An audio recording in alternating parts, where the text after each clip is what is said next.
And we'll move on to our business items. Business item number 11 is to accept the resignation of Mayor Havener and address mayoral vacancy, which may include appointment or setting election. Any discussion in regards to Mayor Havener's resignation? I had asked Attorney Kropp to whether or not we need to do some investigation on the allegations that have been made against not only the mayor, but also some of the trustees. We did that in the past when, during the election regarding Trustee Shana with the stove with the fire department, and she was exonerated as she should have been. And I just wanted to bring attention to, do we need to pursue that or not?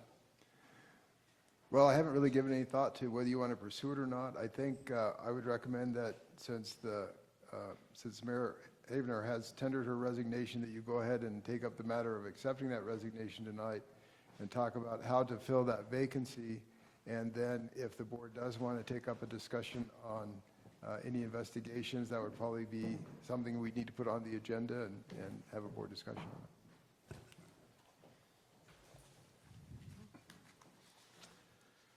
I believe, Dawn, that I need a motion to accept the resignation of Mayor Havener. I will make a motion to accept the resignation of Mayor Havener. I'll second. All in favor? Aye. Aye. Opposed? Motion passed. Thank you. Well, I believe the obvious choice here with these qualifications is our current Mayor Pro Tem, Dennis Stern. I think that's the right choice for us. I mean, done this for a long time. Dennis, would you be willing to step down as Mayor Pro Tem? I would. So in that regard and along those lines, I hereby submit my resignation as Mayor Pro Tem. So in that case, I nominate Dennis. No, I don't believe that. Oh, yeah. First, first you need to, Are you accepting public comment before you make this decision? No, we are not. first,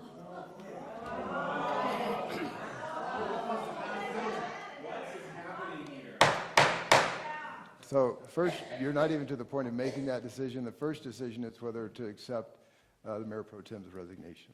So Sorry about that. that would be a motion and a second and a vote. I'll make a motion to accept Dennis Stern's resignation as Mayor Pro Tem. I second it. We'll have a yes/no vote. No. Yes. Yes. Yes, Yes. Yes. and then, And then you can make the motion in a second and discuss appointment. so, So then I make a motion to nominate you as mayor. we'll need a second. Do you need board comment before? It's up to you. Once you get a second, then you can open it for discussion. Okay, And then when discussion's done, you can vote. I'll second. Is there any discussion? Audis? Personally, there has been a lot of controversy and division between amongst the board members, and whether or not, Dennis is qualified or not, I don't think that's a question. It's really a question that is, what's works best for the town? Is it better to appoint someone who is not under a cloud? There are, myself, Tim Caves, and Amy Hudson, we're not under recall. Yep. So one of,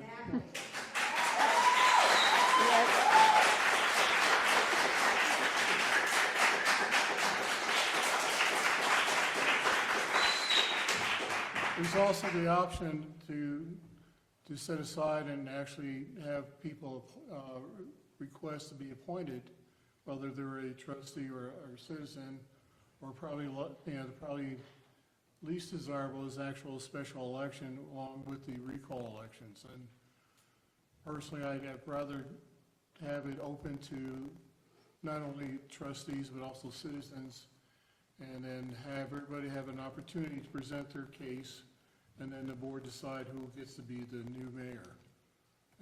Nothing against Dennis as far as his qualifications, but I think with the light of all the dissension amongst citizens and board members regarding a couple different instances, I think that's my preference.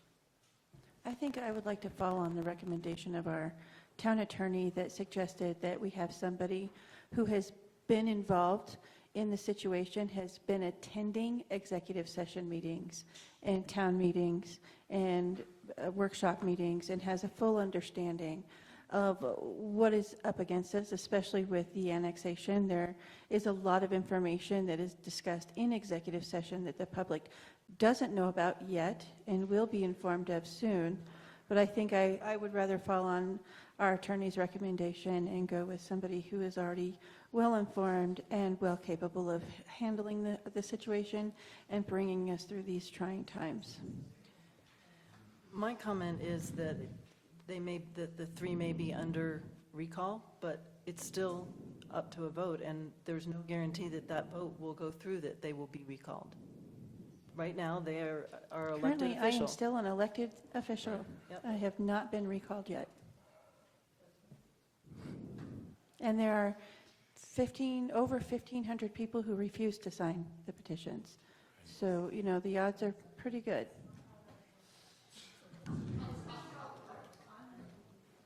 Is there any more discussion?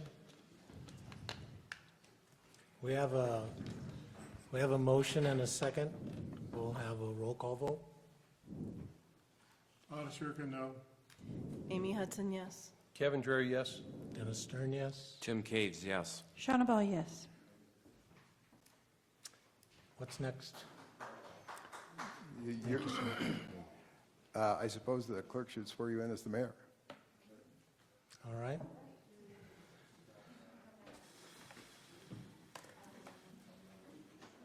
Yeah. Do I need to walk down there, or how? Here? Okay.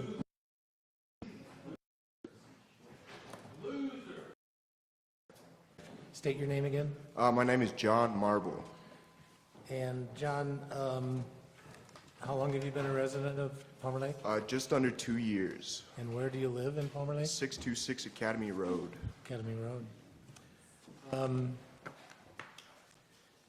Why don't we just start kind of from my left to right? You can ask a question. Tim? Do I have to follow these? No, I don't think so.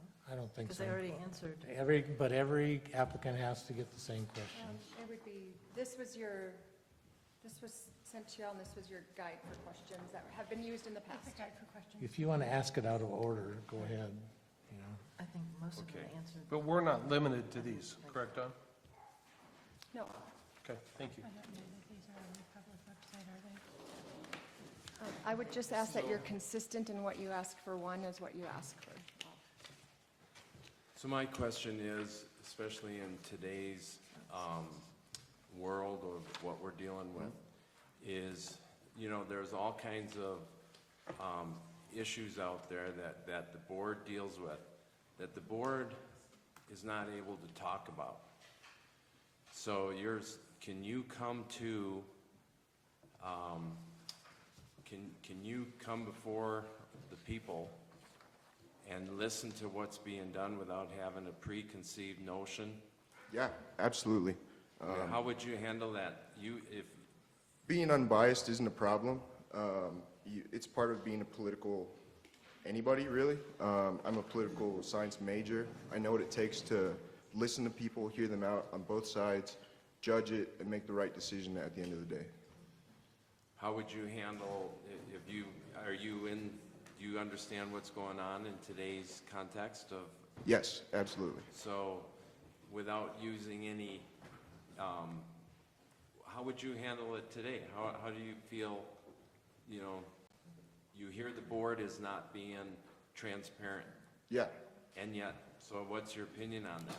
I don't think the board has been transparent at all. I think there's a very poor line of communication with the town. I think the website is severely lacking in what they put out. And I think there needs to be more direct communication with the town. So when you say transparency, this is what I'm asking you. You're looking for answers, or you're expecting answers? I'm expecting, go ahead, sorry.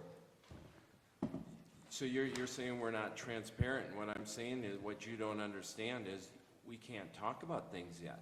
I on don't certain expect you to items. talk about things that haven't been released yet. I don't expect you to go into details about board meetings or anything like that. I expect you to be transparent about your personal lives, your personal dealings, and I expect you to be upfront about your own personal lives, I suppose. Okay.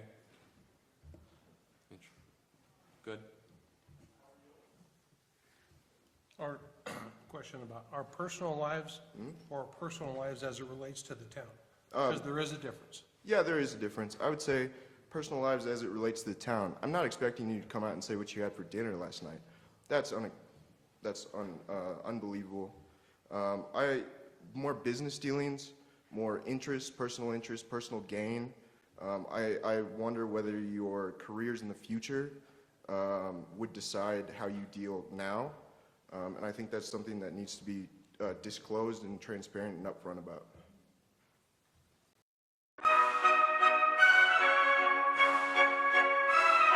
Hi, I'm Ryan Reynolds, and welcome to my mountain television. Do you think your experiences in life in general, in your past, influence your decisions in the future?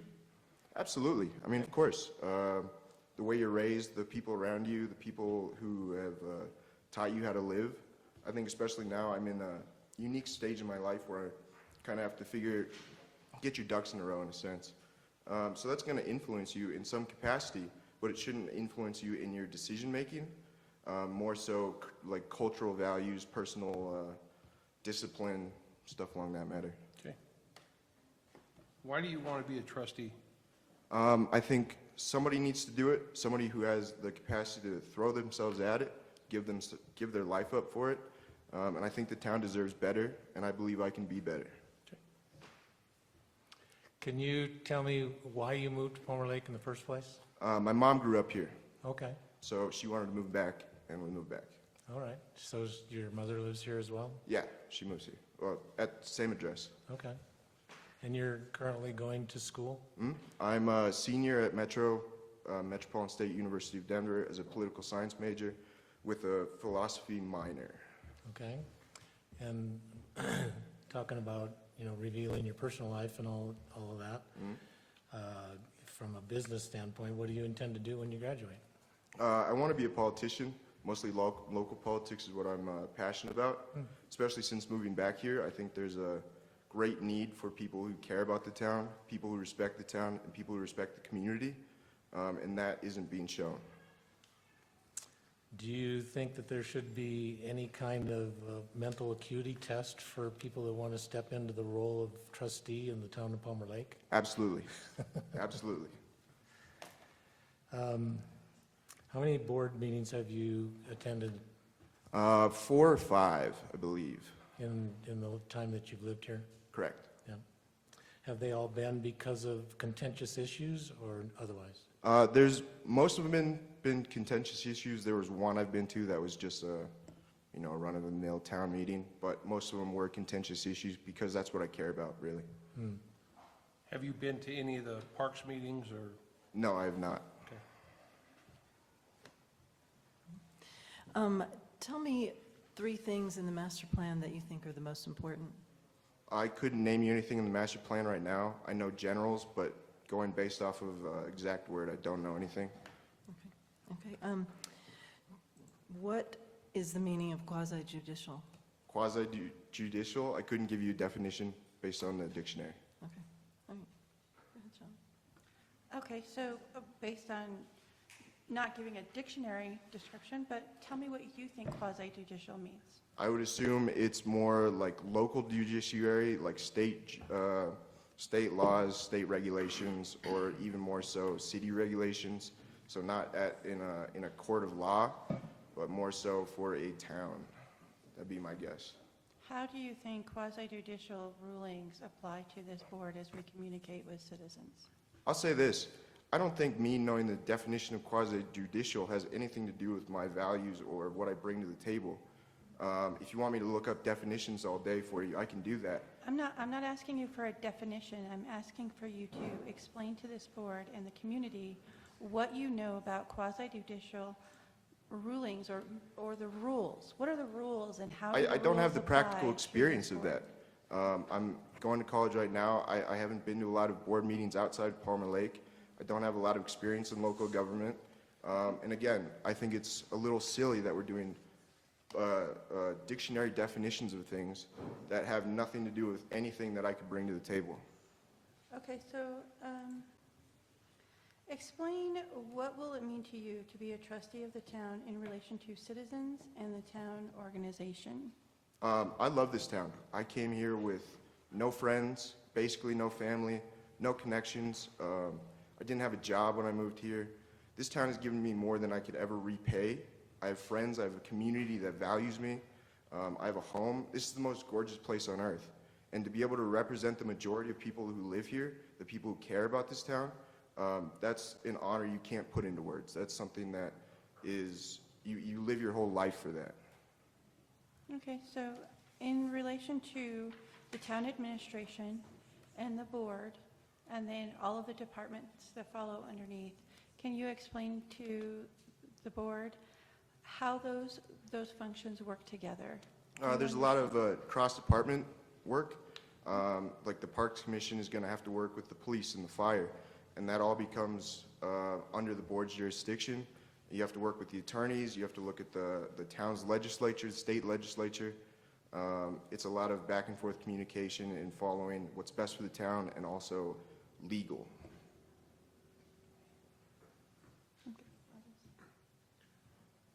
Yeah, a couple of questions for you. How do you think you should learn about being a trustee as far as learning about quasi-judicial, what the difference is, what the different departments do? A lot of that comes from experience, like practical experience, I think. Getting myself out there, being involved.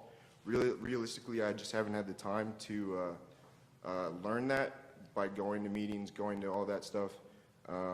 It's going to take time, obviously, and it's going to take a lot of studying. I have access to a whole college library. I have access to professors who have worked in government their whole lives. So it's a lot of studying, but I think the practical experience is the biggest part of that.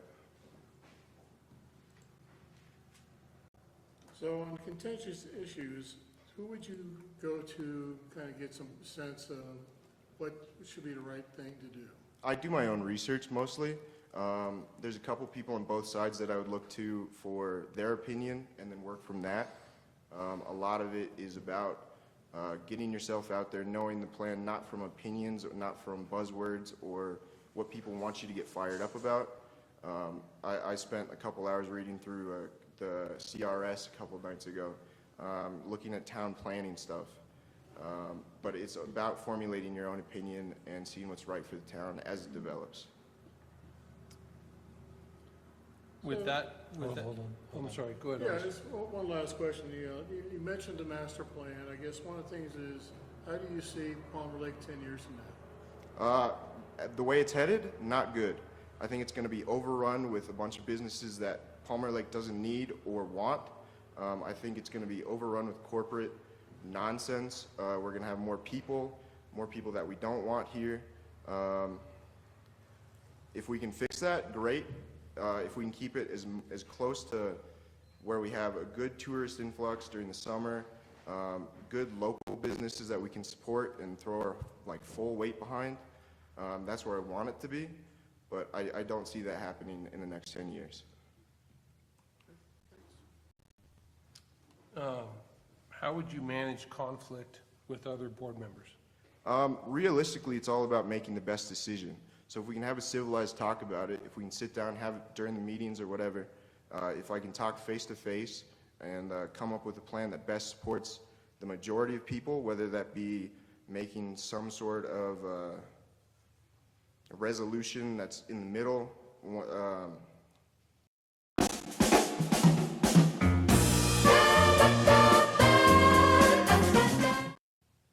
Sorry, I'm getting tripped up here, but really it's about conflict resolution between people and the community as a whole, but between board members, obviously there's difference of opinion, and if you can settle those differences in a reasonable way, that's the best way to move forward. If a vote did not go your way, what would you do next? I'd try again the next time. Obviously, votes are not going to go my way. Obviously, I'm a bit of an outsider here. Stuff happens, but I'll do everything I can to fight against that if it's something I believe in. But I have time. I'm a lot younger than most people here. If I need to do something again in 10 years, I can do that.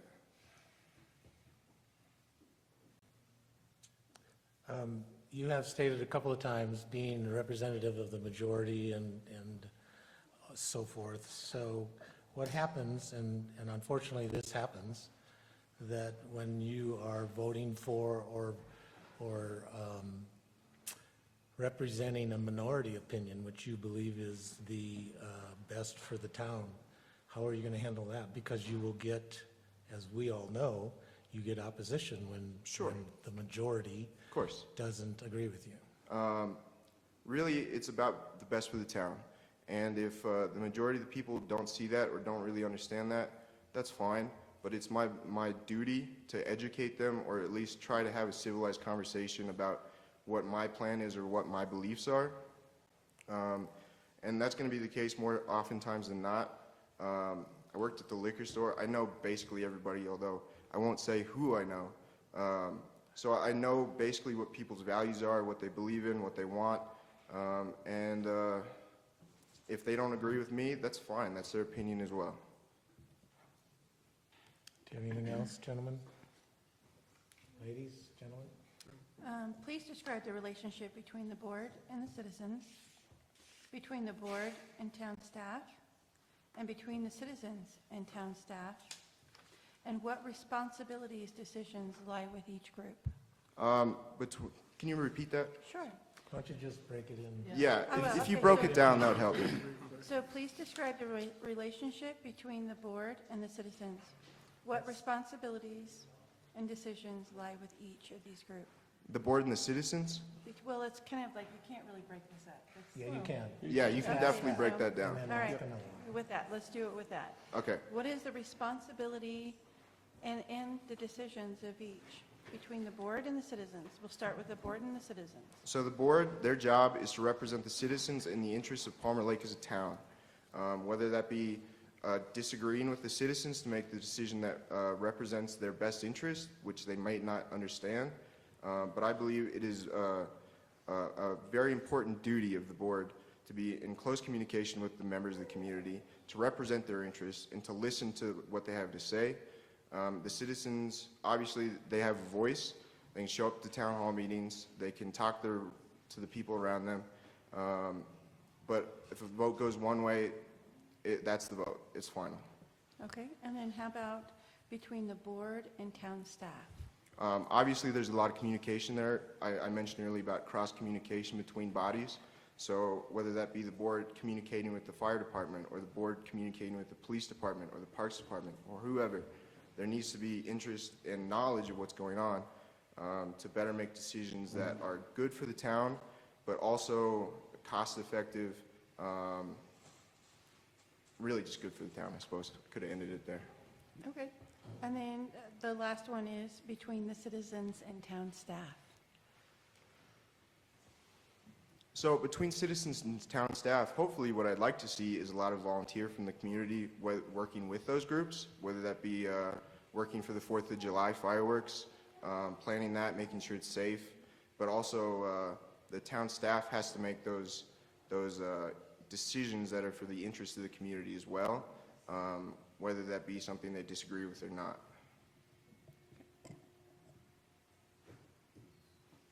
Anything else, gentlemen? Ladies? Thank you, Mr. Marble. Thank you.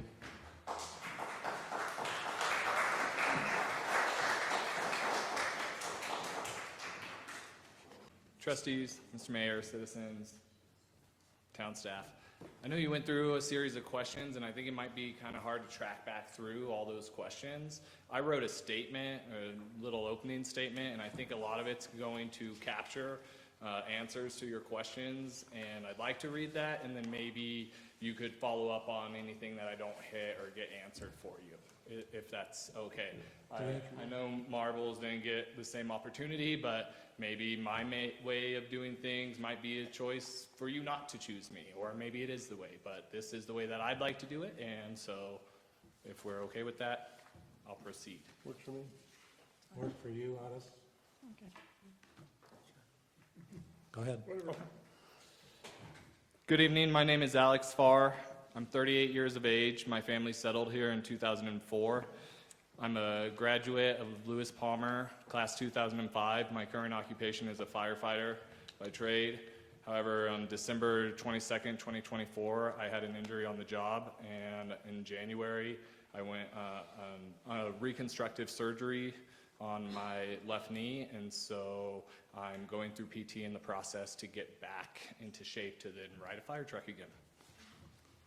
You posted a list of questions online for this process, and so I responded, and I'd like to build on those and just go from there. So, describe any previous municipal government experience. I served on the Palmer Lake Volunteer Fire Department starting in 2005. Varied role, volunteered, part-time, engine boss, single resource, helped develop the wildland program. Ultimately, Palmer Lake Volunteer Fire Department is a slow department, and I moved beyond the confines of that department, made it a career. I was part of the formalization of the Parks and Trails Committee. We formed the idea for the paid parking kiosk at the Reservoir Trailhead that develops revenue every year for our parks and trails. And other projects we did, some prescribed burning of reduction of fuels. We built the bathroom covering at the tennis courts. We've partaken in all most of the events, and then on days that we're not even having events, you rate cut at times. So a lot of participation there, but really the proud point is the paid kiosk. We like things that develop non-tax-based revenue. I was part of the formalization and served on the Wildfire Awareness Corps. This was the corps that worked with CUSP, the Coalition for the Upper South Platte, on the projects here in town. Their primary objective was completing the thinning projects and a defensible space around the upper reservoirs watershed, as well as they conducted hazard or threat hazard assessments on all the residents and property in Palmer Lake. They labeled it red, yellow, or green, and then found money for people to complete projects, complete hazardous mitigation, and reduce the wildfire risk in our area. They moved on with their projects and have since gone on, and CUSP has gone, or the Awareness Corps has gone away. I served on the Emergency Services Committee. The big success of that committee is, we'll talk the 10 mil levy. The 10 mil levy was voted in by the people, and the town assessed that on the values at the time, took the money, put it in the general fund, and that's fine, they can do that, but that 10 mils was supposed to be allocated for the fire department. That's what the citizens had voted on at the time.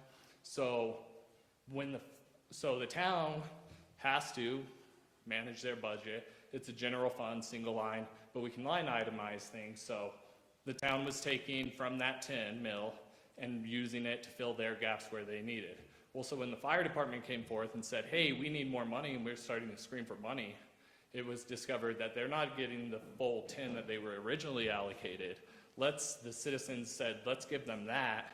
They gave them that, they start functioning, become a little bit more professional, and we don't have to go through for the massive increase that was being presented. And currently, I do some work with the Pikes Peak Regional Incident Management Team, and I'll get a little bit more into diving into that and how that relates in this next section. You ask, describe any education, experience, or other qualification that I believe will assist in being a productive member of the town board, commission, or committee. First, I am a father and a husband of a very active family in our town. We attend events, support functions, play in our parks, hike on our trails, buy at our businesses, and paddle at the lake.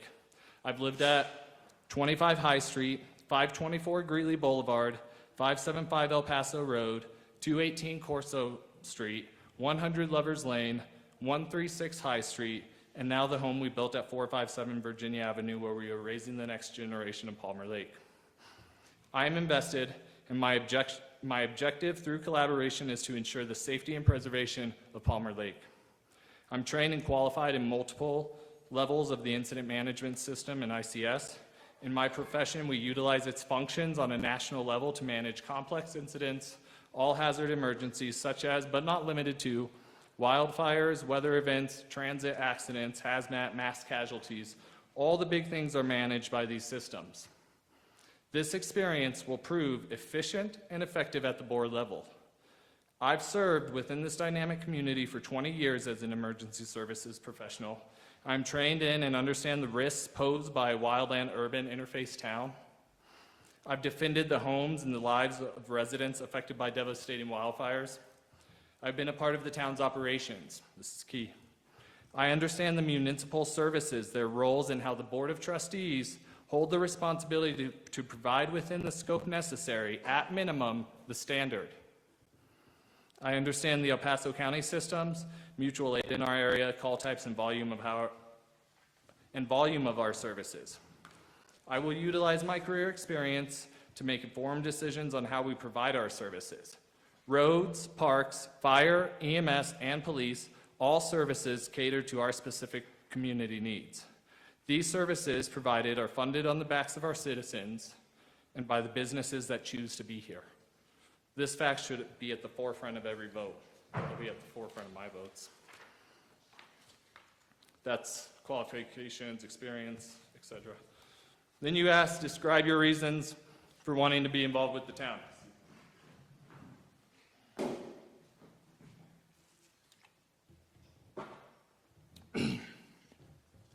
And I say, for the service of our American government. I believe in the system developed by our Constitution. We have a responsibility to fulfill a government of the people. As a family, we've served for years prior, and we plan to continue to serve if willed by a majority. I walk in faith of God's plan over our lives and feel led to lead with humility through the hard times and the good times, and to assert my experience for management of a safe, resilient, and respectable town of Palmer Lake.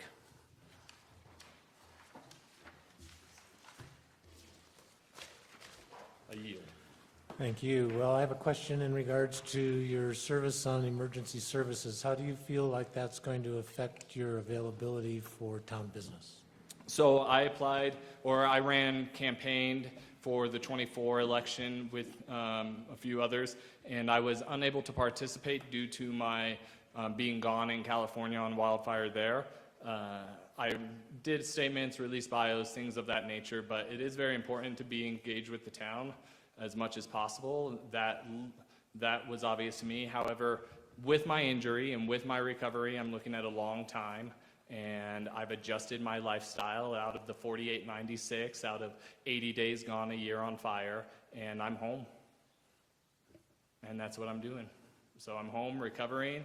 I'm in the business, or we've been involved, whether I've been gone, we've been involved whether I'm here, we've been involved through the ups, the downs, and we'll continue that process. The emergency services is always going to be part of my life, and I'm still going to partake in any capacity, but probably if I can't return to full capacity as fledged, ride the truck firefighter, then I'll just stay in the management side.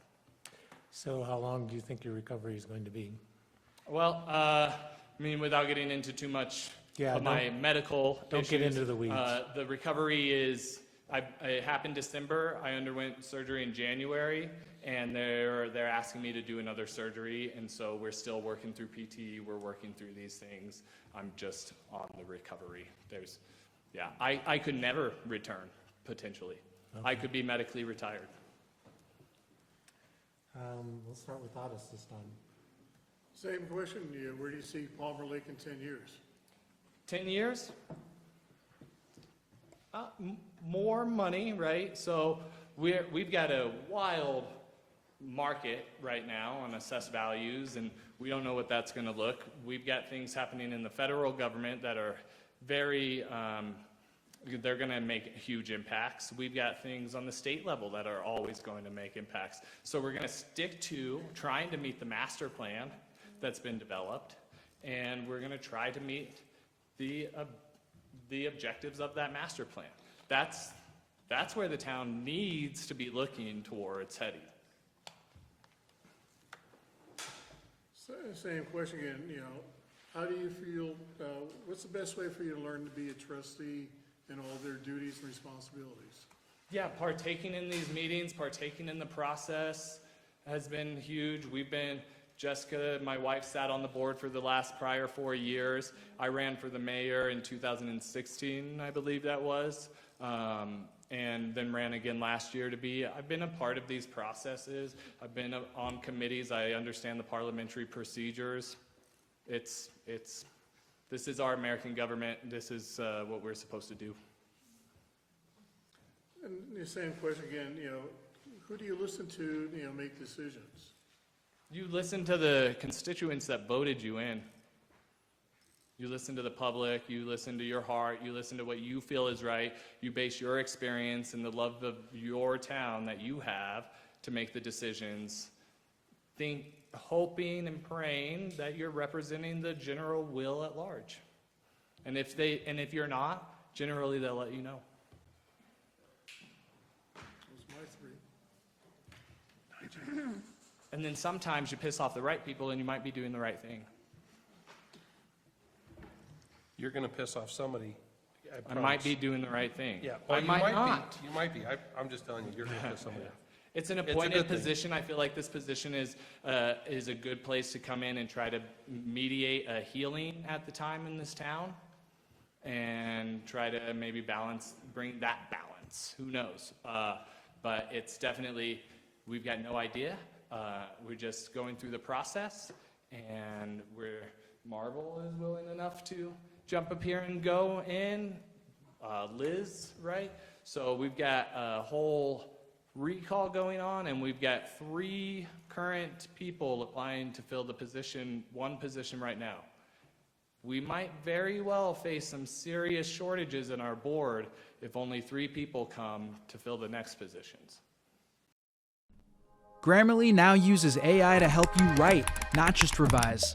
Type a prompt and generate a persuasive, mistake-free draft in seconds, personalized to your unique writing style. Download it for free at Grammarly.com.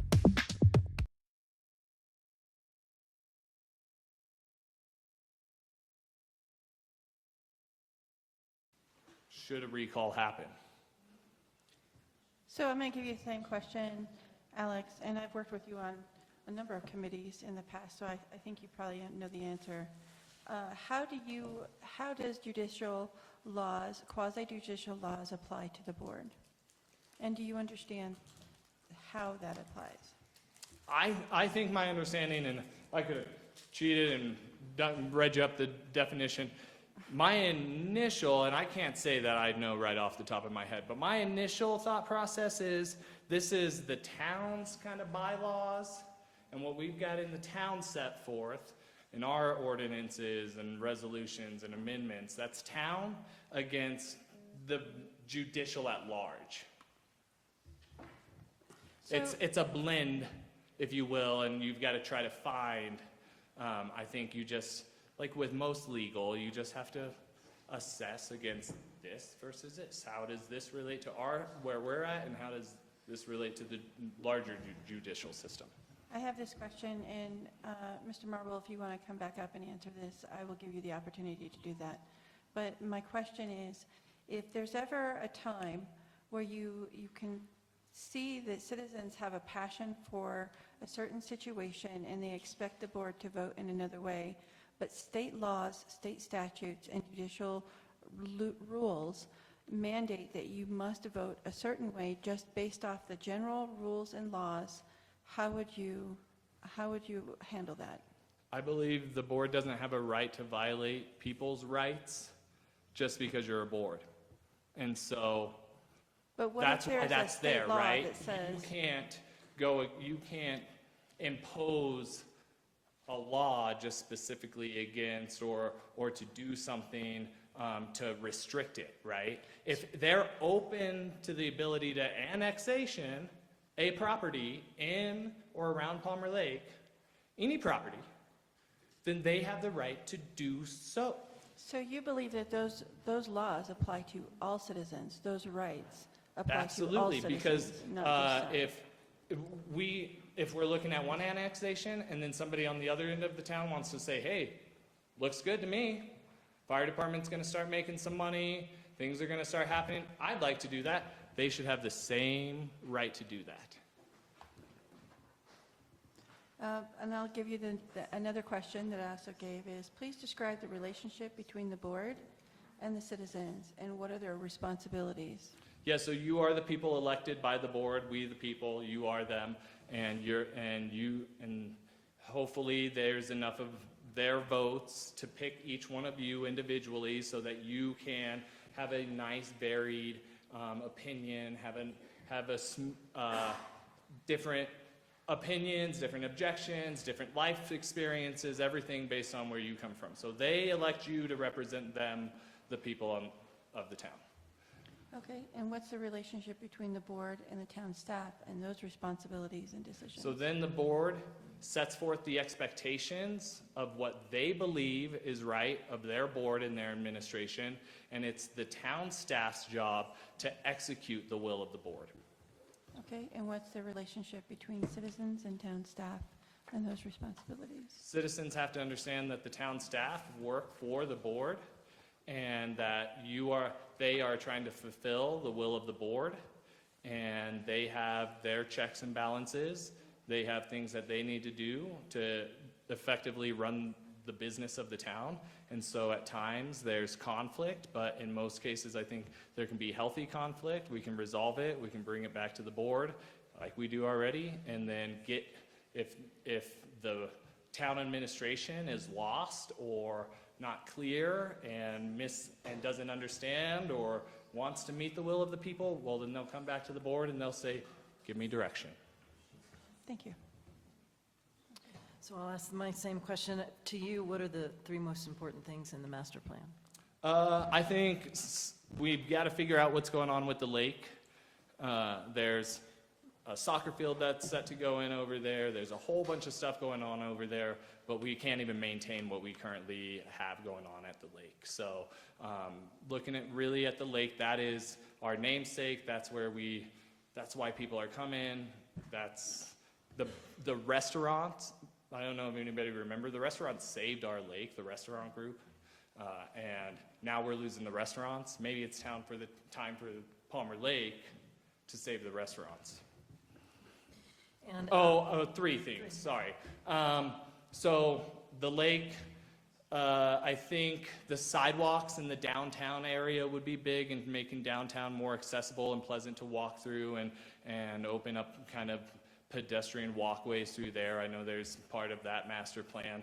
And we don't have master plan for the Elephant Rock property, really. We've had entities, meetings, everything that kind of formulate a picture of maybe what that might look like. But really I'm thinking, well, something has to be done with that property. So it needs to be wrapped into the master plan. So the master plan needs to incorporate that, and that would be my third item. And if a vote did not go your way, what would you do next? Votes are not going to go my way. I hope to take any initiative that I am passionate about, be it a lake, be it a fire department, be it a Elephant Rock, and try to initially make the message clear and the reason why we want to do something heard, transparent. But everything's not going to go that way. And that's just the way it is. It's a vote of the board. We return to the drawing table, we return to collaboration, and we try again. We meet the will of the people. How will you manage conflict with other board members? We'll communicate. We'll talk. Well, this is what you have to do. You have to be willing to listen to their viewpoints, be open to their viewpoints, be open to where they're coming from, and receive that, shut up and listen. And then if you feel passionate about something, then you can deliver it in a correct delivery, make your point, and it may be contentious, but healthy conflict can be incredibly good. And how many board meetings have you attended I could not ever count. That would be impossible. I have no idea. in the last 2 years? In the last 2 years, physically, well, Jessica was on the board, so I was at home taking care of 3 kids, but I would watch every meeting live. So I've stayed up on all the things. All right, thank you. Yeah. Kevin? You took my questions.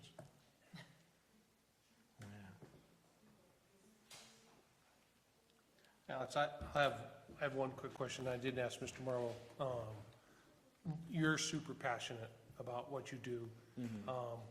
In the last 6 months, I've struggled with some of everything that's going on and keeping, my feelings and passion in check. And sometimes that's hard. It gets the better of you. How would you manage that?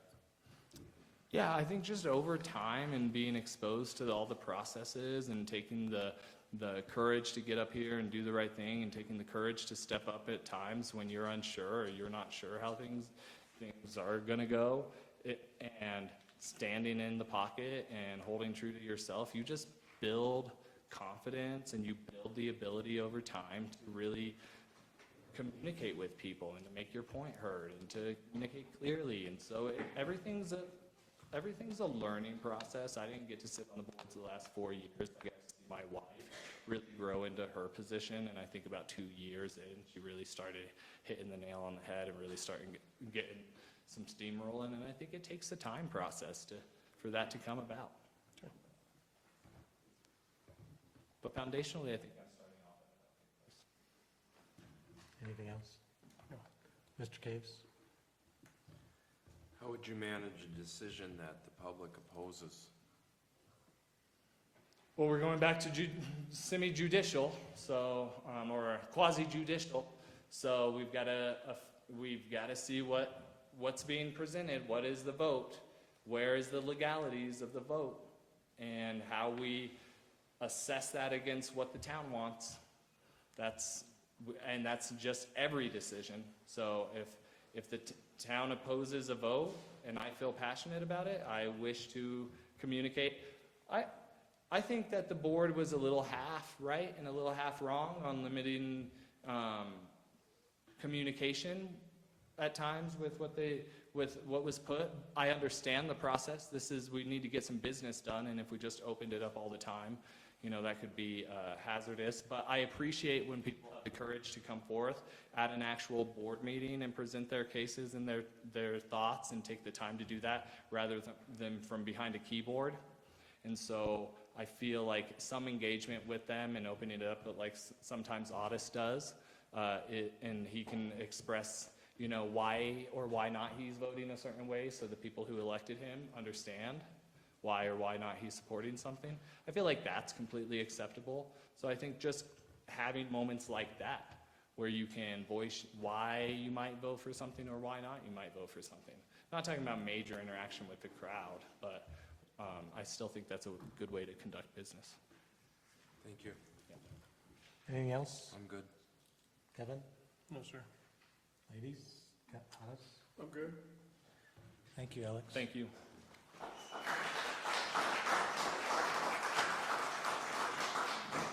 So, John, you were given an opportunity by Shana to respond to a question that you weren't asked. Do you recall the question? I do, yes. Would you like to do that?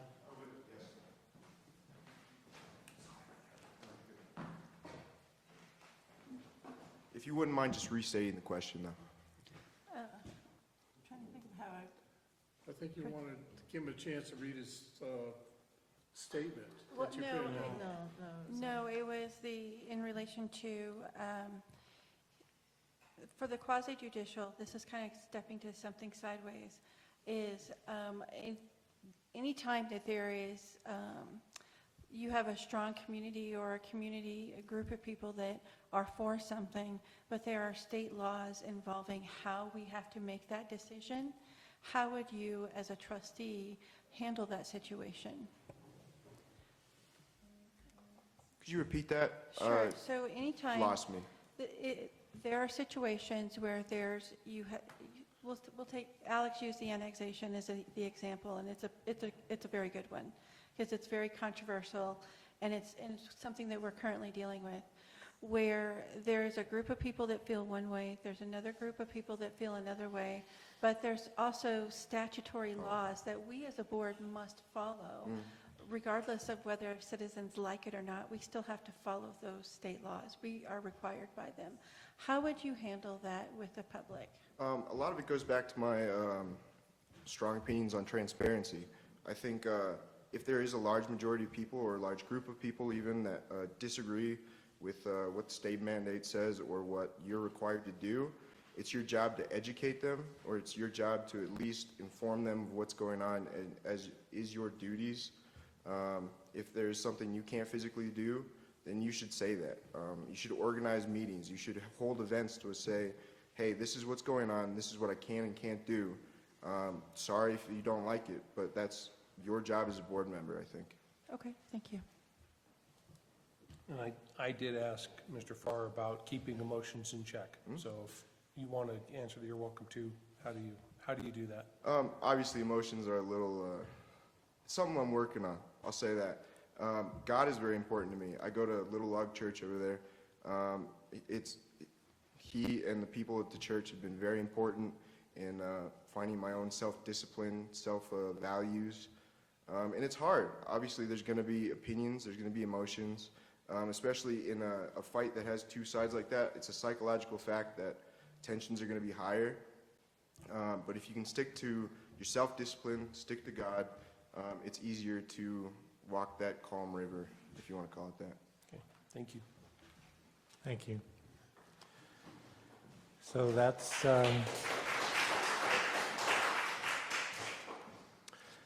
the end of the interviews for tonight. And if I can just, I believe that we'll have the next interview on July 11th, or is it 10th? 10th. And after that, we will be deliberating on who to fill the vacancy with. Okay, Mr. Boyett? Hey, Erica, can you make sure that the microphone is on for him? Do I need to?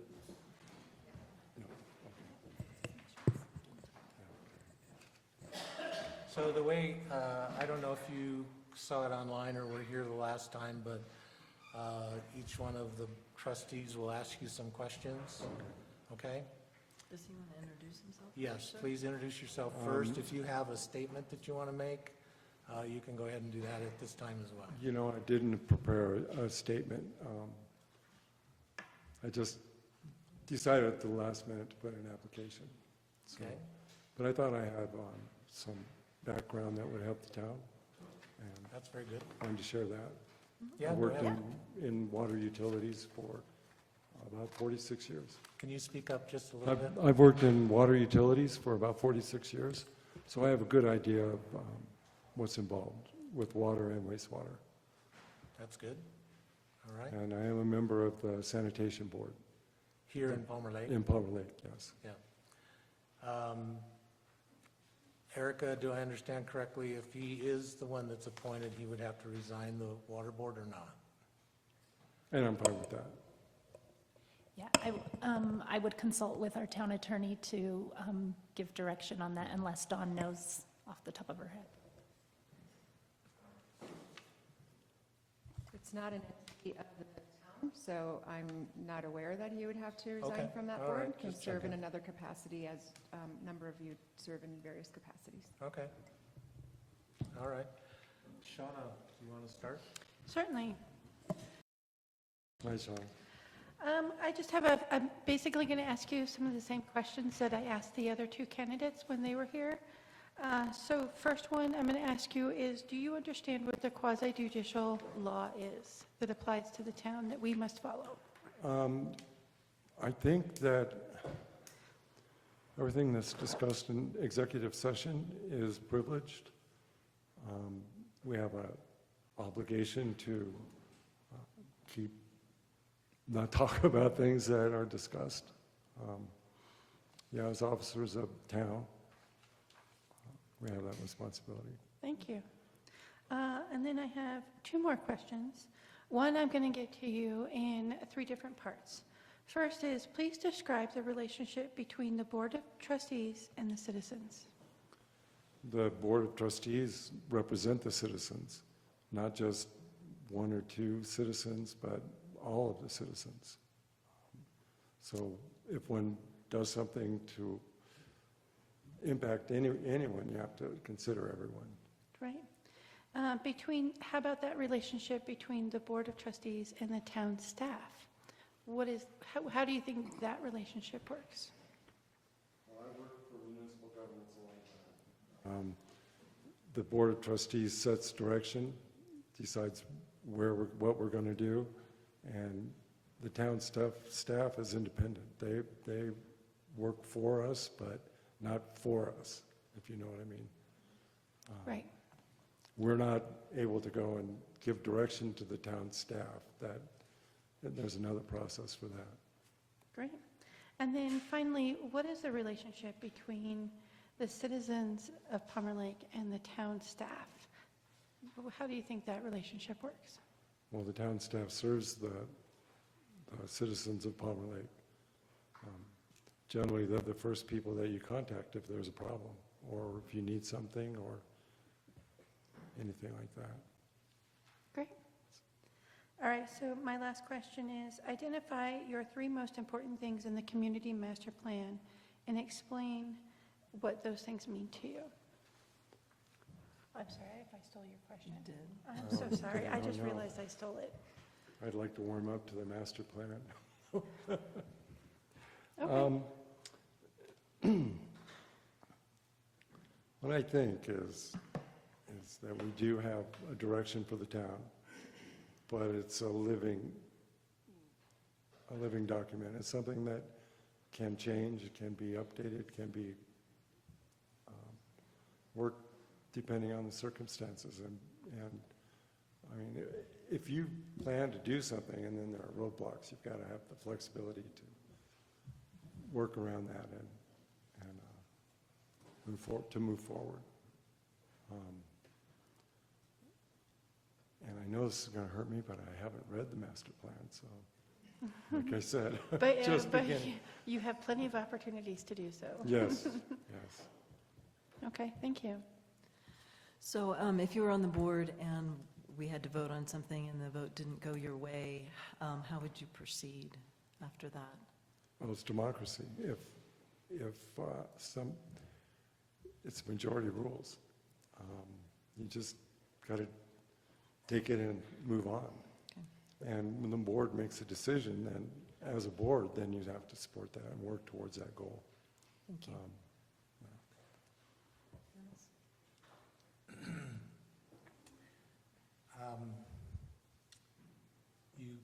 You mentioned how you perceive the executive session things and that's confidential. Yes. So in light of that, obviously, currently we're being, it's alleged that we're not being transparent because we can't reveal everything that we talk about in executive session. And so in light of our current situation where we're considering an annexation, I'm just curious, have you made up your mind about whether that annexation is a good thing or a bad thing? Or, you know, would you be able to participate with an open mind? I would be able to participate with an open mind because I don't have all of the facts, but I'm not opposed.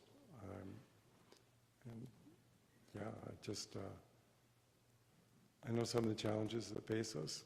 We're a small community without a lot of business, and it's hard to afford many things that we need. I've still got cast iron water pipes, potable water pipes in our street. How do you replace that stuff? How do you get the funds for that? We have enough money, I believe, to fund the town, but there are so many things that we need that we just don't have the resources for that. I think it would be good for us. And in the event that you vote on something that is not popular, because we are a representative government, not a pure democracy, how are you going to handle the criticism that would possibly come from that? Right, that's politics. You never know until you get there. I'm usually pretty easygoing, and I've been a supervisor or manager for over 30 years, so you can never please everyone. So you just have to be able to take it, just not react. Okay. You know what I mean? Not react with anger in it, especially. Kevin? How would you manage conflict with other board members? It's like spend time together and you have different opinions. I would just try to voice my opinion and whatever facts I have to back that up.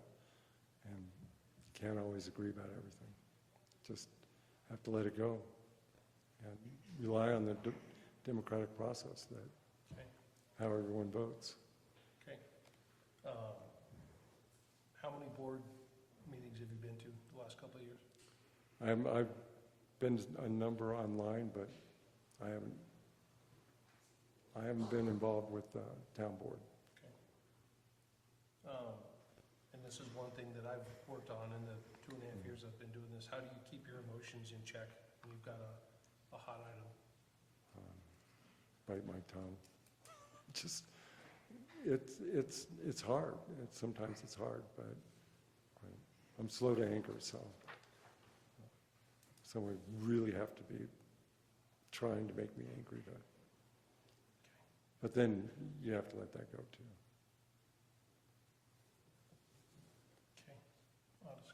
Okay. I just wanted to add, as far as attending board meetings, I volunteered for the sanitation board. It is an election, but no one ever pays attention or runs for that board. But that's how I felt I was giving back to the community. And we honestly appreciate that. I should know more about that board than I do, but thank you. How long have you been on that board? 2 years now. Is there a term limit or anything of that sort? There are term limits. Okay. We didn't have an election because there weren't candidates, but my term is up in 4 years with them. Okay. So how did you learn to be a good trustee? You know, that's one of those things that you come in with a lot of ideas, but you just have to have patience and learn. It's a learning process.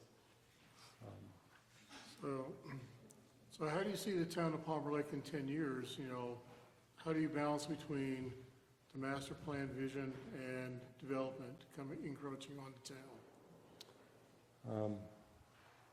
I think smart development is good.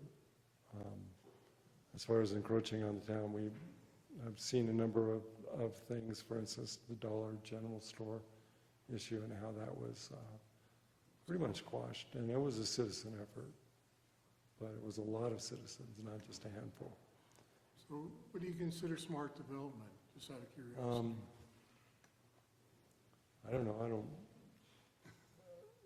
It's like, you know it when you see it.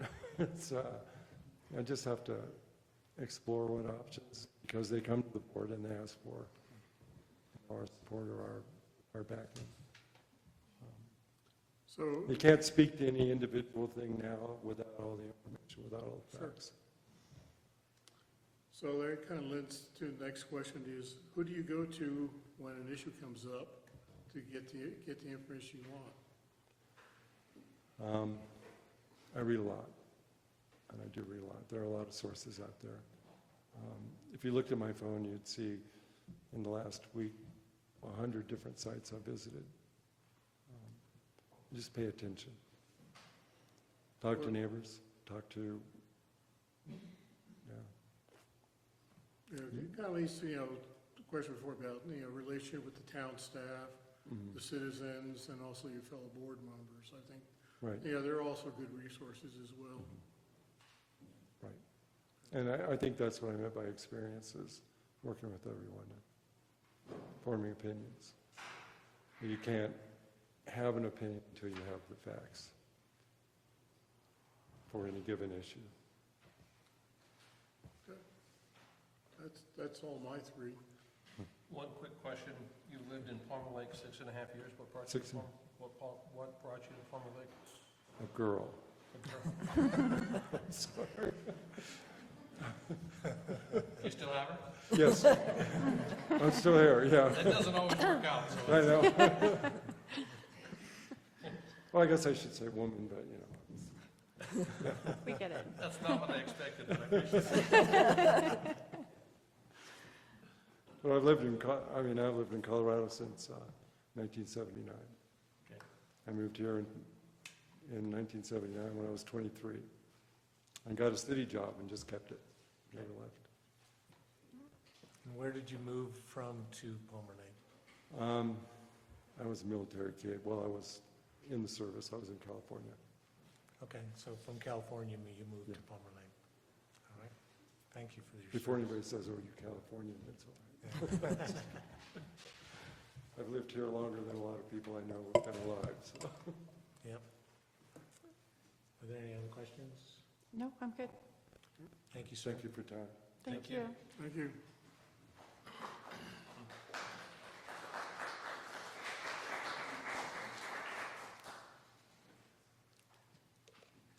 Ms. Harris?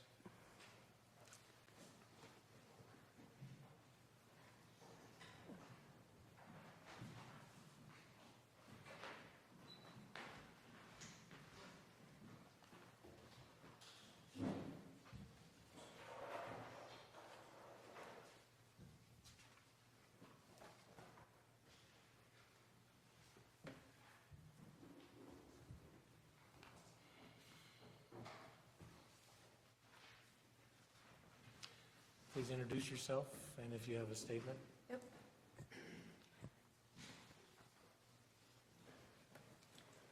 My name is Elizabeth, or Beth Harris. I live on 2nd Street in Palmer Lake. I've lived here since 2021. I do have a statement prepared, so thank you for inviting me here to interview for this role.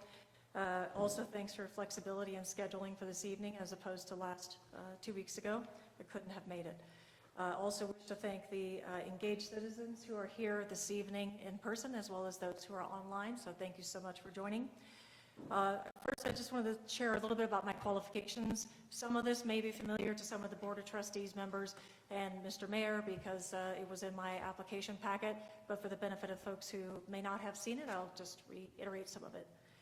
So my qualifications for the Board of Trustees include decades of corporate experience in the financial services industry with several globally recognized firms, most recently leading a team of 8 technical program managers delivering complex technology to a user community of more than 40,000 people.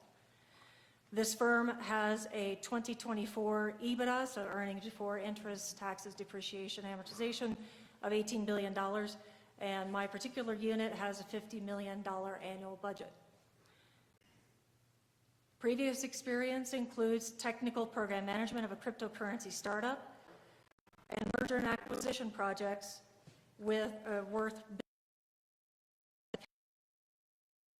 require my highly collaborative, diplomatic, level-headed, results-oriented, and focused approach with everyone from individual contributor team members to C-level executives, sometimes traversing multiple global high-visibility financial firms and vendors at the same time.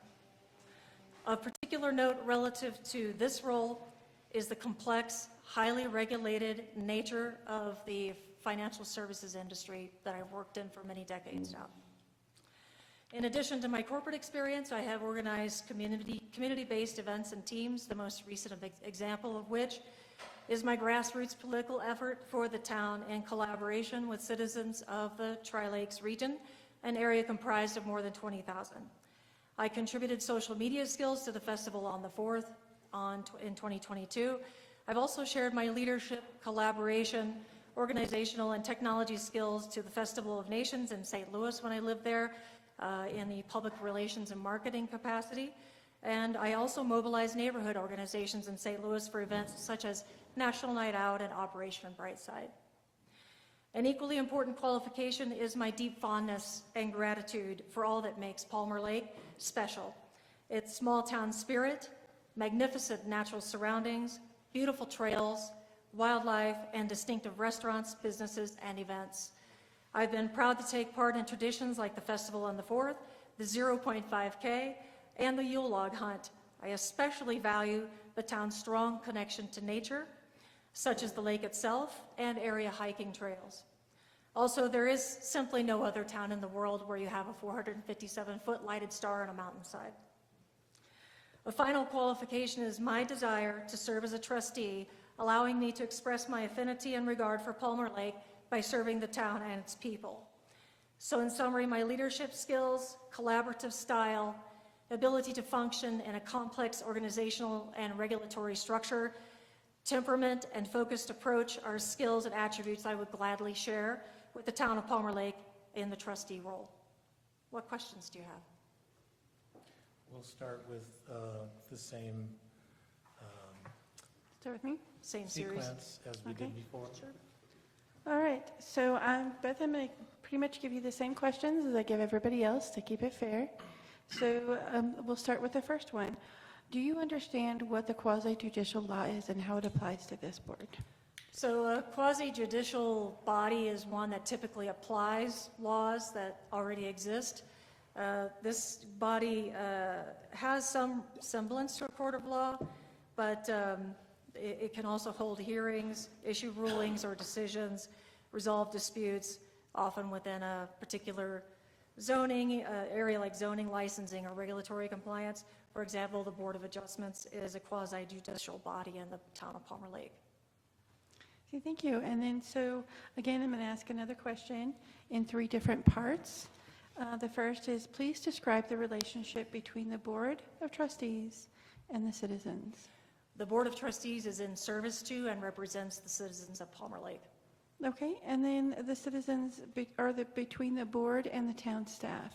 So there is a chain of command between the board and the town staff. Typically, the chain of command is that the Board of Trustees makes decisions and so on, and then it is up to the town manager and the town attorney to execute those decisions within a chain of command. Great. And then finally, the responsibility between citizens and town staff. Thank you. So citizens definitely seek services from the town staff. The town staff is there to provide those services to the citizens. Okay. And then I won't take your question, Amy. I'll be nice, and I will take another one. Describe how you will manage conflict with other board members if you were on this board. So as it may be apparent by having had an extensive career in technology, I tend to be a very data-focused and logical person. So there are many instruments at the disposal of the board for figuring out how to resolve a particular conflict.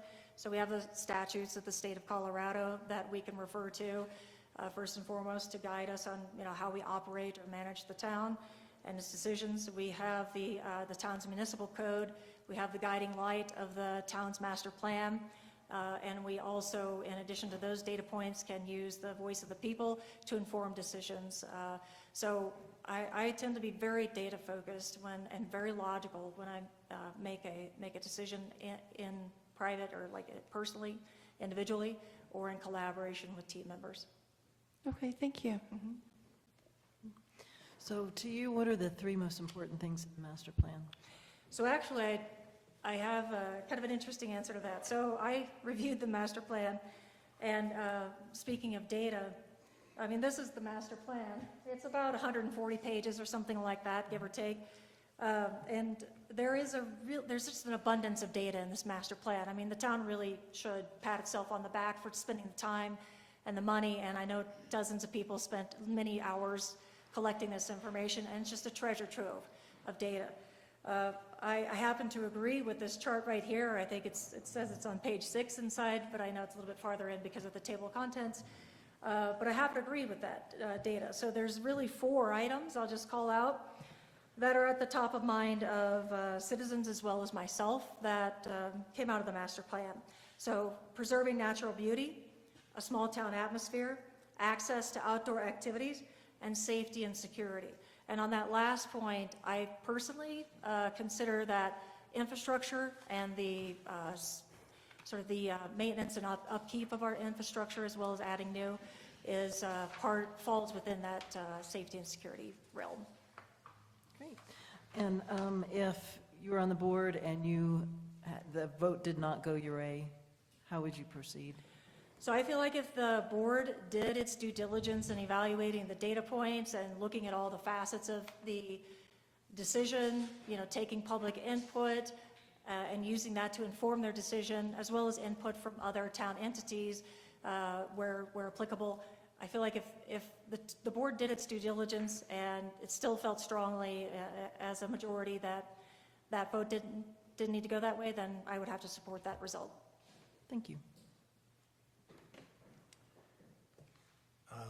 With the previous candidate, I mentioned, the current conflict that we're in, and it's no secret that you have worked actively against what the board has decided and against certain trustees on the board.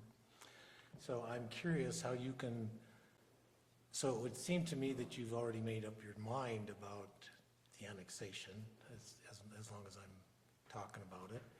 How is it that you can become a member of the board and put all of that aside and have an open mind and work from basically square one? Well, there certainly might be some things that are not visible or available to the public about the Buc-ee scenario, so obviously I would have to take a step back and listen to those data points.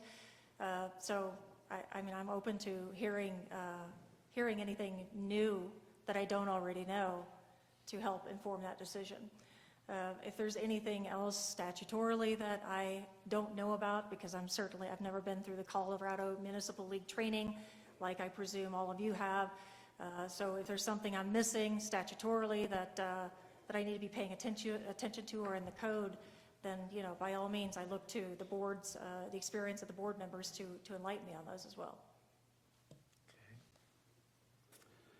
Okay. And if, as I asked the other gentleman, I think, that the board votes to do something that the citizens are obviously against, or the loudest voices are against, or whatever, how are you going to respond? Well, again, I feel like there has to be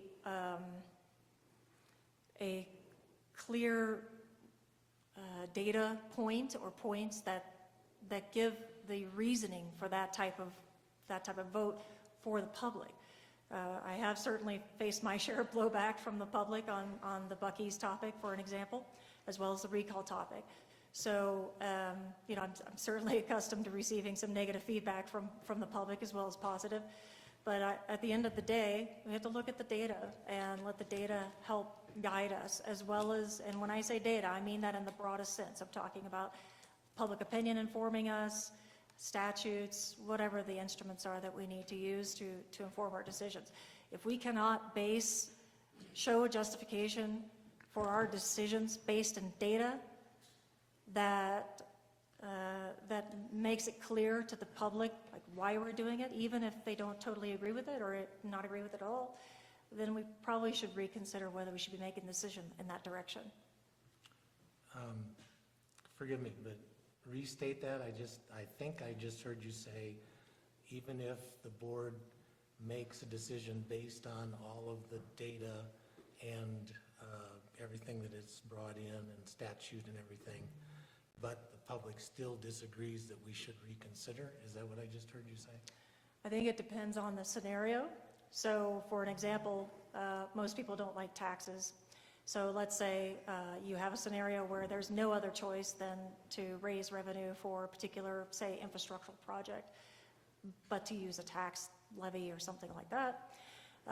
Most people aren't going to be keen on doing that. So that's an example of a scenario where the data points such as, water main breaks and crumbling infrastructure and roads and what have you, may point to doing something that is in the town's best interest in the long term, that may not be popular among the citizenry in the short term. Okay, thank you. Kevin? Over the last couple of years, how many board meetings have you been to? Numerous. So when I started in 2020, when I moved here in 2021, I attended, I would say about a half dozen, online mostly, because I was just trying to understand what's going on in the town and see what the hot topics were. And then, of course, in the last year, I've attended, I don't know, a dozen-ish, either online or in person.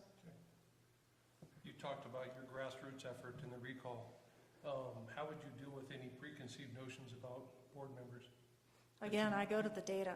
So if I'm having a conversation with someone and that conversation is about that topic at that moment in time, with that context and those data and the instruments we're using to guide us on decision-making, that's what's happening at that moment.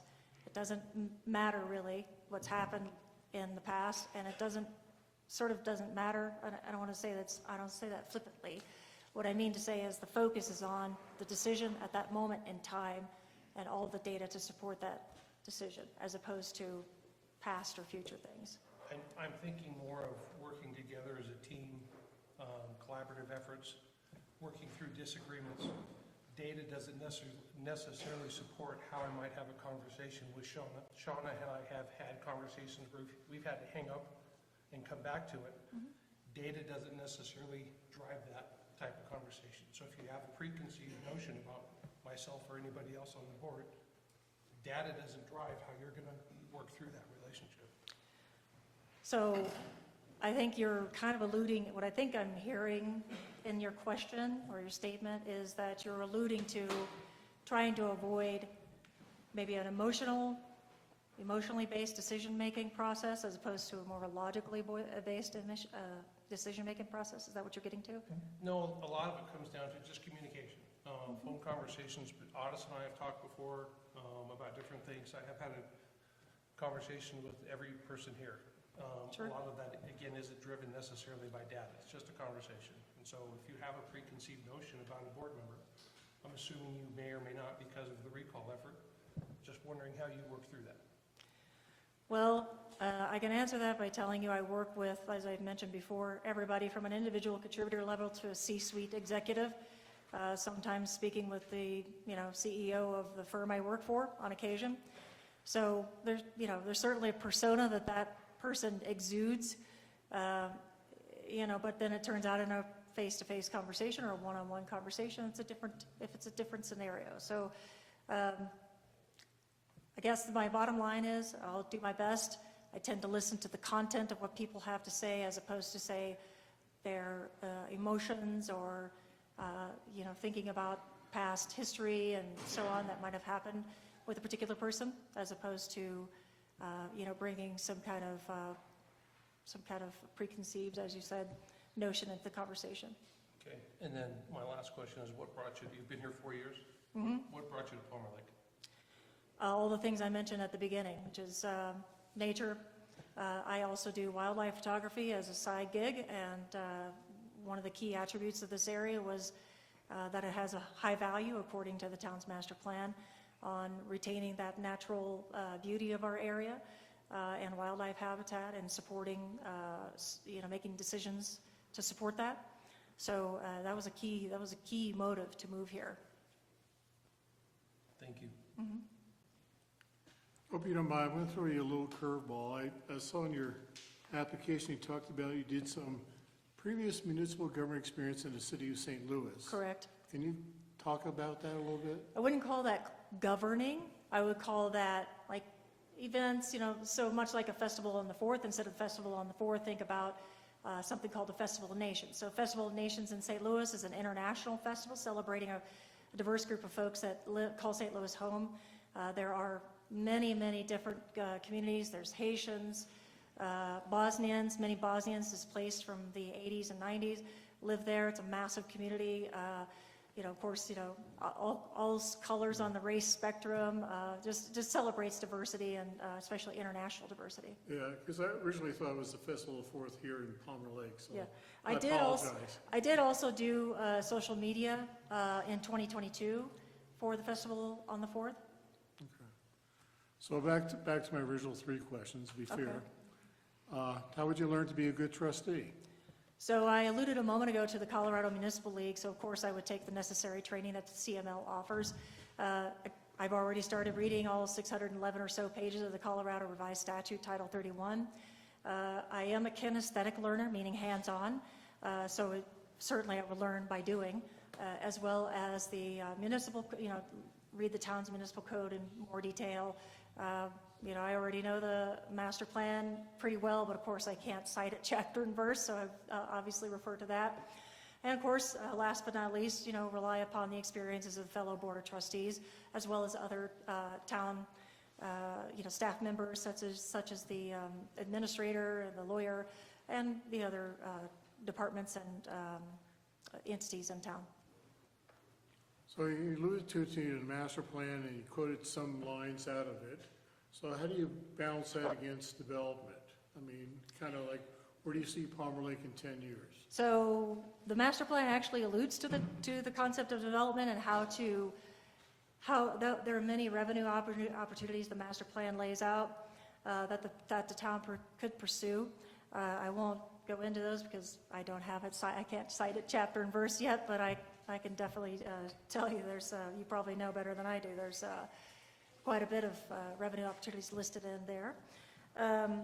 And then you asked about, where do I see Palmer Lake in 10 years or so? So what I would love is to have Palmer Lake continue to, keep that focus on what is in the master plan, the things that citizens hold dear. Those top 4 things that I mentioned earlier are those things. And I feel like the Palmer Lake is going through, I'm not exactly sure if it's a growing pains symptoms, but I feel like it's going through some growth or some kind of pain related to growth. Some of that is related to infrastructure. So, I myself personally have had my water shut off because of like a water main break, and I'm not trying to throw a particular department under the bus or anything, but just as an example. Or, there's numerous infrastructure things that the town needs to address, and I would really like to see the town embrace a long-term vision and action plan towards resolving some of those, if not all those infrastructure issues as much as possible, while also capitalizing upon the master plan's directives regarding revenue producing opportunities that are in keeping with the town's, the master plans and the town's goals. We kind of alluded already, the question is, who do you listen to? And obviously you're listening to, citizens groups. Do you listen to the boards? Do you listen to staff? Who would you listen to on any particular issue? Well, I think it's all the above, right? So it's obviously we, as the Board of Trustees, we would have to be very informed on people's opinions. That's considering the answer we talked about earlier, that, what is the relationship between the Board of Trustees and people? You're there to serve the people and represent them as well. So I think that's a key data point, right? Listening to people. And then at the same time, again, we have all the instruments to guide us, the statutes, the town's municipal code, the master plan, and town manager and lawyer, and then where applicable, the various boards and other departments within the town. So I think it's all of the above, right? Well, thank you. Mm-hmm. Thank you. What other questions? That's all mine. Any other questions? Thank you very much. Thank you very much. I appreciate your time. Thank you.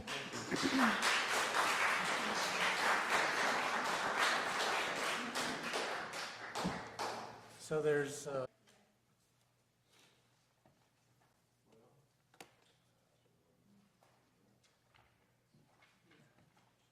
So thanks to you, now I'm addicted to sweet tea.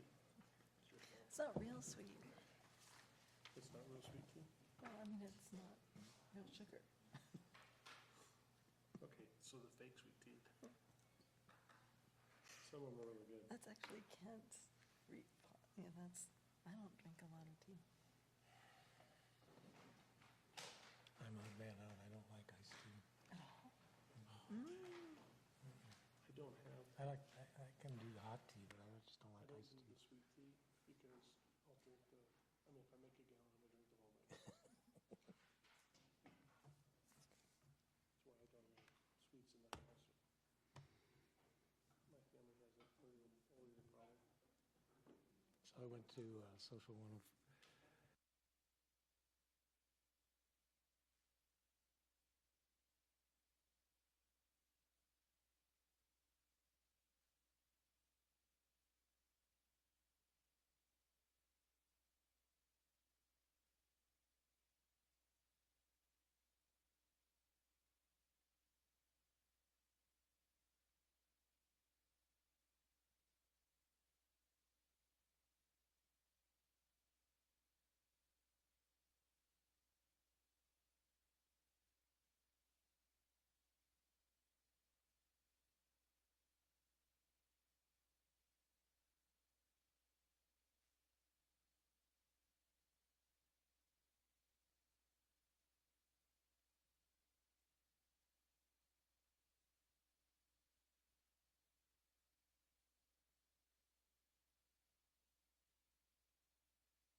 This is a workshop to conduct our last interview of potential appointees for the vacant trustee position.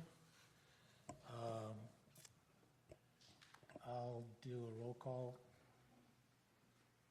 Otis? Sugar, present. Tim Caves. Shana Ball. Kevin Dreher. Amy Hudson. Dennis Stern and Erica Romero and Chief Smith are here. So, Mr. Beeson, do you have an opening statement?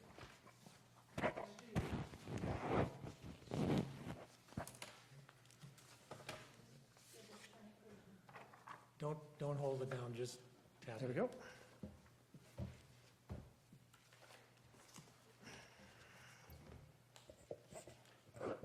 Introduce yourself and Hi. make your opening statement. Okay, hi, I'm Mike Beeson. Mayor Stern, trustees, ladies and gentlemen, I'd like to give you a little bit of my background as it directly relates to the vacant trustee position and municipal governance. I've lived in Colorado off and on since 1960.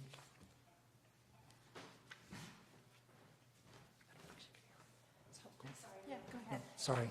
Yeah, sorry. I've lived in Colorado off and on since 1963. Jennifer and I retired here 2 years ago for all the same reasons we're all here. As you know, I'm currently Palmer Lake Town Planning Commissioner, and I'm very proud of our board's many accomplishments this year, including our exhaustive code review, which is now before you. Thank you very much. I feel I can make a difference as a trustee, given the large scope of responsibilities, which directly correspond with my extensive leadership and decision-making over 45 years, spanning 45 years from entry-level jobs to executive leadership in military and civilian government jobs. I began my 23-year Air Force career as a cryptologic linguist, trained at the United States Defense Language Institute, Monterey, California. I received an associate's degree in translating and interpreting foreign languages. In this capacity, I translated, analyzed, and processed top-secret level national defense intelligence information. Why is this relevant? Well, this experience gave me valuable critical thinking skills that taught me how to effectively gather, interpret, and process information, much as the same as you trustees do in the daily execution of your decision-making. I then earned my undergraduate degree in business administration and human resource management, and subsequently received my commission as an Air Force officer. I held many notable positions of leadership, including the highly selective and coveted position of a squadron commander, which is the civilian equivalent of a leader of a large business enterprise. I was responsible for the safety, health, morale, education, discipline, and productivity of a team of Air Force officials and airmen within 5 divisions, providing services to thousands of Air Force members and their families. Why is this relevant? Well, this experience honed my leadership, budget, management skills, and gave me a better understanding of how to process and interpret myriad regulations and policies. Moreover, this leadership position also directly aligns with many of our master plan objectives to include public health and safety, PHS, governance and engagement, GE, and specifically GE4 leadership to cultivate and support leaders from diverse backgrounds with diverse perspectives. I then went on to earn my master's degree in public administration. This degree focuses on the unique challenges of leading in the public and municipal sectors, right here, including bureaucracy, finance, administrative ethics, and the political and legal contexts of public service. This directly aligns with our master plan objectives to include governance, GE, all subcategories thereof, as well as objective LU, managing and planning for growth and corresponding subcategories. This degree also provided me with expertise in analyzing public and municipal policies, assessing their impact on communities, using data and research to make informed decisions, and to lead organizational changes. This clearly aligns with, again, many of our goal objectives to include CC5, develop and plan Palmer Lake's unique identity and image. Moreover, my education and experience gave me skills in public engagement, stakeholder collaboration, and coursework in quantitative and qualitative data analysis to improve decision-making. This aligns with goal ED1, which is to support our economic development. I was then subsequently selected to attend the United States Naval War College in Newport, Rhode Island as a top 1% inter-service exchange student, where I earned another master's degree, this time in national security studies.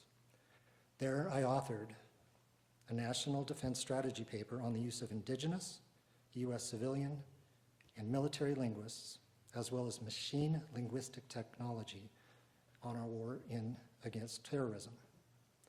This paper I wrote remains on permanent reserve in the college library and illustrates my expertise in data synthesis and problem solving, exactly what each of you face every day. Upon retirement from the military, I was hired as the Chief of Human Resource Services at the United States Air Force Academy, where I oversaw all of the cradle-to-grave human resource functions for non-appropriated civilian employees, appropriated civilian employees, which would be the instructors, and military employees. This role at the Academy further enhanced my leadership portfolio to include union negotiations, employee relations, interpersonal conflict resolution, and government ethical decision-making. Why does this matter? This directly aligns with Master Plan Objective GE, governance, and engagement. My final qualification for your consideration is also found in our Master Plan. And it's under community goals regarding leadership, specifically guiding objective GE4, which states, maintain a balanced representation and selection of officials between those who have lived in town for a long time, decades, and new people. I clearly fall into the new resident category, and as such, I can bring new ideas to the board from a different perspective. I was very glad to see this in the plan, as it shows forward thinking from the drafters of the master plan and those who codified it. Thanks. I'd be happy to answer any questions. Let's start with audits and we'll work this way. Hi, Mike. Hi, Alice. Glad you're here. Thank you. So I have three questions. Yeah, I've asked everybody else. One is, you already talked about the master plan. How do you balance the vision that's outlined in the master plan versus smart development? Like, say that one again, please. Division? What do you mean division? Vision, we're talking about Oh, I'm master sorry, I plan thought you vision said versus division. smart development, yeah. How do you balance the two? In terms of commercial, residential? Yeah. Yeah, that's a tough question. The easy answer to that is I believe we have to stay true to this. And in so doing, we have to find development that fits our town. We have to attract businesses, restaurants, stores that fall within this. Personally, I think we need to develop, but we need to develop smartly. I don't want to see so many homes, so many businesses that we can no longer keep our identity. So if we can get, for instance, we want small restaurants, a small convenience store, we want large conveniences. How do we balance all that? Well, that's a tough one.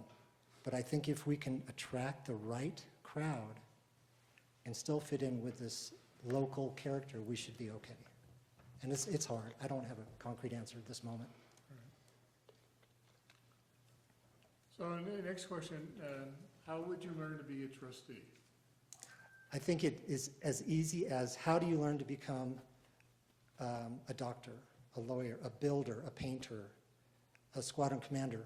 You get into the regulations, the rules, you learn your trade first, you learn your craft. This is part of being a trustee, is knowing this backward and forward. Knowing the code is part of being a trustee, backward and forward. And that's an onerous task, as I have found out over the past few months. It's really not that easy. And then you ask your peers, most importantly, no one gets to where they are without scraping the brain of other people. You can't be a great public official without asking how they got there and how they excelled. So it's really just a simple recipe. Do your homework and rely on others who have been there. Last question is, who do you listen to before you make a decision? That's a wide open one. Wow, who do you listen to? Well, first you have to listen to yourself. You have to keep your moral compass aligned. There's going to be a lot of competing values, a lot of competing ideas that might tempt you to go to a different way that leads you to go off your moral compass. Don't ever do that. Squadron commander, you just can't do it because people's lives depend on you. You ask the people you trust, family members, could be clergy, could be one of the trustees, it could be a former mayor, it could be someone you trust that will make the right decision, but just stay true to your moral compass. Thanks, Mike. Thank you.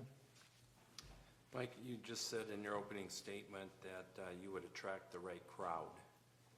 I'm assuming crowd being business. Correct. Just want to say, how would you do that? I don't think I can answer and give you this is how we get great businesses, but I think we go to those businesses that we have right now, and I don't mind listing them, Rock House, 105, those types of businesses. Look at their business model. Advertise, those are the types of folks we're looking for because they have the right culture. And then we just set out, we have an economic development group, I know, that who can go out and just canvass and look for companies and businesses. They're not all going to work. We know that. It's not viable. A lot of the times you're not going to be able to get employees and what have you. But you have to go out and ask different businesses and make it attractive through incentives, perhaps tax, I don't know. But you have to go out and look and ask different companies and different businesses. So then you're saying it's the job of the board to find businesses to come to town? I think it would be it would definitely be a job of the board to ask or put together a subgroup to go out and do their homework, because none of us are experts on economic development that I know of. So why not find those who are experts at that, commission them as a small group and say, go out and find us some good candidates to be restaurants, gas stations, whatever it could be. We can't do everything. Planning Commission, we're not experts on planning A to Z, But we go to CMI, we go to people who have the expertise to get it done. Thanks. Okay, so I'm going to ask you the same questions I asked everybody else. This first question is going to be 3 parts. Okay. Please describe the relationship between the board and the citizens, and what do you think that is? That is akin, I'm going to use a military analogy. I served at the pleasure of the president with my commission. Mr. Yurka, he served at the pleasure of the president. In other words, the president had the power to appoint and to withdraw. So the citizens, we planning commissioners and trustees serve at the pleasure of the citizens. They're the ones who elected you. You appointed me to the planning. We serve our constituency. Okay. Between the board and town staff, what is that relationship? The town staff, I just love them because they do the heavy lifting. They check all the permits. They do all the back hard legwork. I'll go ahead and say this for me, they make us look smart. They give us packets and they do their homework. And then you make policy. And then they go ahead and execute the policy for the town. We can't be a town without them. And they deserve all the respect. And here's something, one of my I'll call it a pet peeve as a squadron commander. If folks didn't treat my support staff with absolute dignity and respect, they had a visit into my office, because everyone deserves absolute respect. Okay. And then please describe the relationship between citizens and the staff. And also, with these groups, how does the decision lie with each one of those groups? I'm sorry, what decision? So the relationship between the citizens and staff and the decisions that are made, for instance, decisions that are made by staff members based on the relationship with citizens, and then also the way the board makes decisions based on their relationship with the staff. So you make policy, the staff executes that policy, and they translate it to me as a citizen. So they are a conduit from your policy to my understanding what the policy is. And if I have questions, they're always happy to help. They always get back to us. And we might not like the answers, and that's okay. We don't have to like the answers. But I guess to answer it, they're a conduit from you to citizens. Okay. And so the relationship between citizens and staff is in the same respect? It's reciprocal. The staff is there to serve the citizens, and the citizens have to respect and serve the staff. In other words, if you don't like what the staff says, you don't act other than professional and with maturity. I don't know how else to say it. It's just, It's a symbiotic. Okay.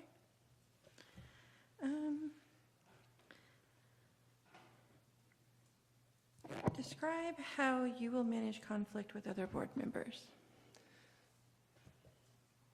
I like conflict. I think it's healthy. I would much rather have healthy, mature conflict with every one of you than have groupthink any day of the week. Because look at groupthink. We all know what it does. We all know what it did. Challenger disaster, that was groupthink. Everyone got into the same boat and didn't question each other. We can question each other respectfully. And to presuppose that we can't really confuses me, because we've all done great things in our lives, and we're here to serve our town. So first I would find a common ground. I would say, we're here for the town. Back to your question, how do we manage conflict? And I've had many, many, many years of conflict resolution. What I found is get both people on the same page.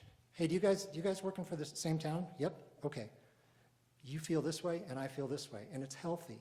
Can we find middle ground? It's always, we have to find middle ground. It can't be when one person puts their position on the line that it's all or nothing. Well, that's a different degree of conflict resolution that might be a mediator, a trustee appointed mediator. But hopefully you never have to get to that. I had to get to that with unions many times at the Air Force Academy. They would say, this is our position, take it or leave it. And at that point you say, leave it, and then you go talk to your lawyers and what have you. But among us, my goodness, we're all here for the same reason. So let's just get on the same page. Okay, thank you. With that being said, we've had challenges recently with all the stuff going on.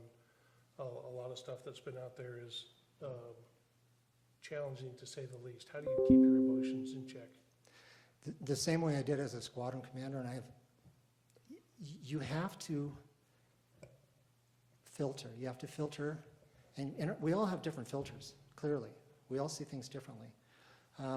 If you'll indulge me, one time I had a young airman and I had judicial responsibility over him, non-judicial authority, which means I could take rank, I could dock money, I could put him in custody, and he was brought to my office and they said, hey, he stole something from our base store. So what I could have done is just overreacted without all the facts and said, okay, well, that demands this punishment. Get in here, I'm going to take money, I'm going to take stripes. But you got to peel it back. And I peeled this one back, and I found out this kid's socioeconomic upbringing was not aligned with anyone in this room. It was so low that you can't even imagine. So I asked the young man, I said, okay, did you steal? He said, yes. I said, well, of course you'll be punished for that, but please tell me why. Give me the full story. And he said, sir, I was raised in East St. Louis. At the age of 10, I started stealing to feed my brother and my sister. Mom and dad weren't around. And I said, okay, is that what happened to you? You just transferred that? And he goes, yeah, I've been stealing to send money back home. I said, okay. Okay, well, you know that it's still not right that you stole. So I gathered more facts, and I thought, well, we can win with this. And so I put him on additional details and didn't take money and I could have kicked him out. But I thought, think of the long-term implications. If you kick this young man out, send him back to East St. Louis, it's not going to be a pretty picture. So back to your question, this is a really long answer. I handled the conflict by peeling it back and looking at all the different parts of it. And just there was no emotion in my decision whatsoever. You know, sure, I felt sorry for him, but I still had to punish him. So I punished him, but he was a functioning great airman years later. I think in the military, it allows for structure and discipline that is a lot different than, I'm not disagreeing with you. No, I see what you're saying. Yeah, and that's so very true. Yeah. But in this aspect, sure, I know Nextdoor and Facebook are out there. And I was talking to Jen about that same thing tonight, and I said, if I read everything and believed everything on both sides of the issue, it would drive me crazy. I'm going to keep my moral compass straight. I'm going to look at the facts, and I'm going to make a decision. It's kind of easy. I think the military training helps us kind of not be as affected as much. I don't know if that's true, but for me it is. Thank you. How do you manage a decision that the public opposes?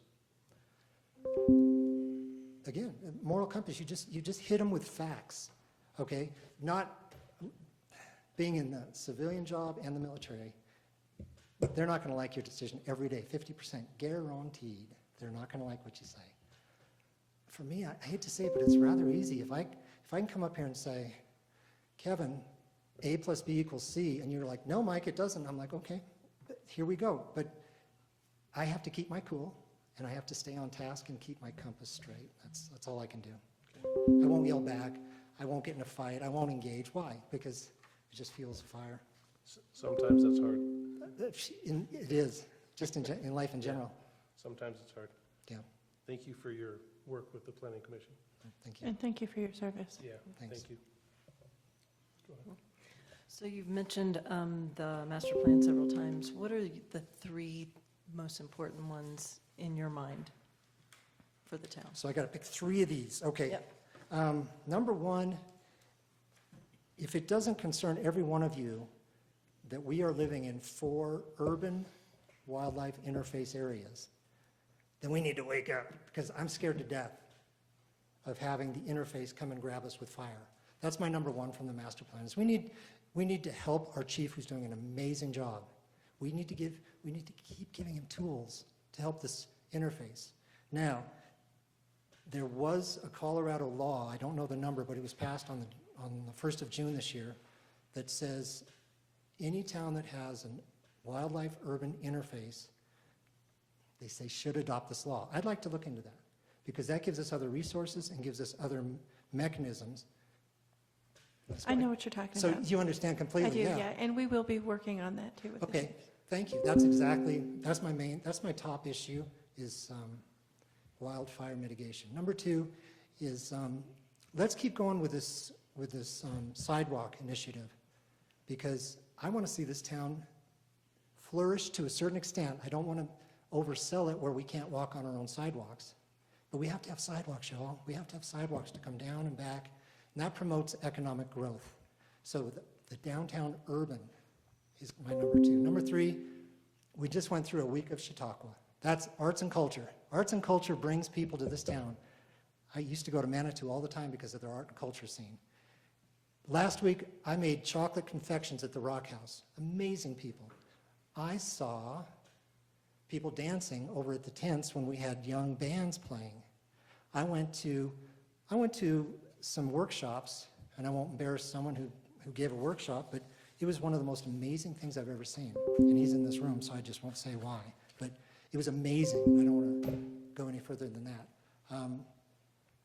And then I ended the night watching a native flute performer who was performing right there to a packed crowd.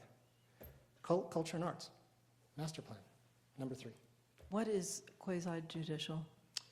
That is one of the 2 pillars of your board, of my planning commission, and the board of adjustment. And what it is, the first pillar is making policy. That's the legislative portion of what you do, because we send stuff up to you, you vote on it, you make it policy. Quasi-judicial is when you enforce it. And during a quasi-judicial hearing, which is judge-like, it means you're the judge and jury. It means you have to listen to the body of evidence and make a decision.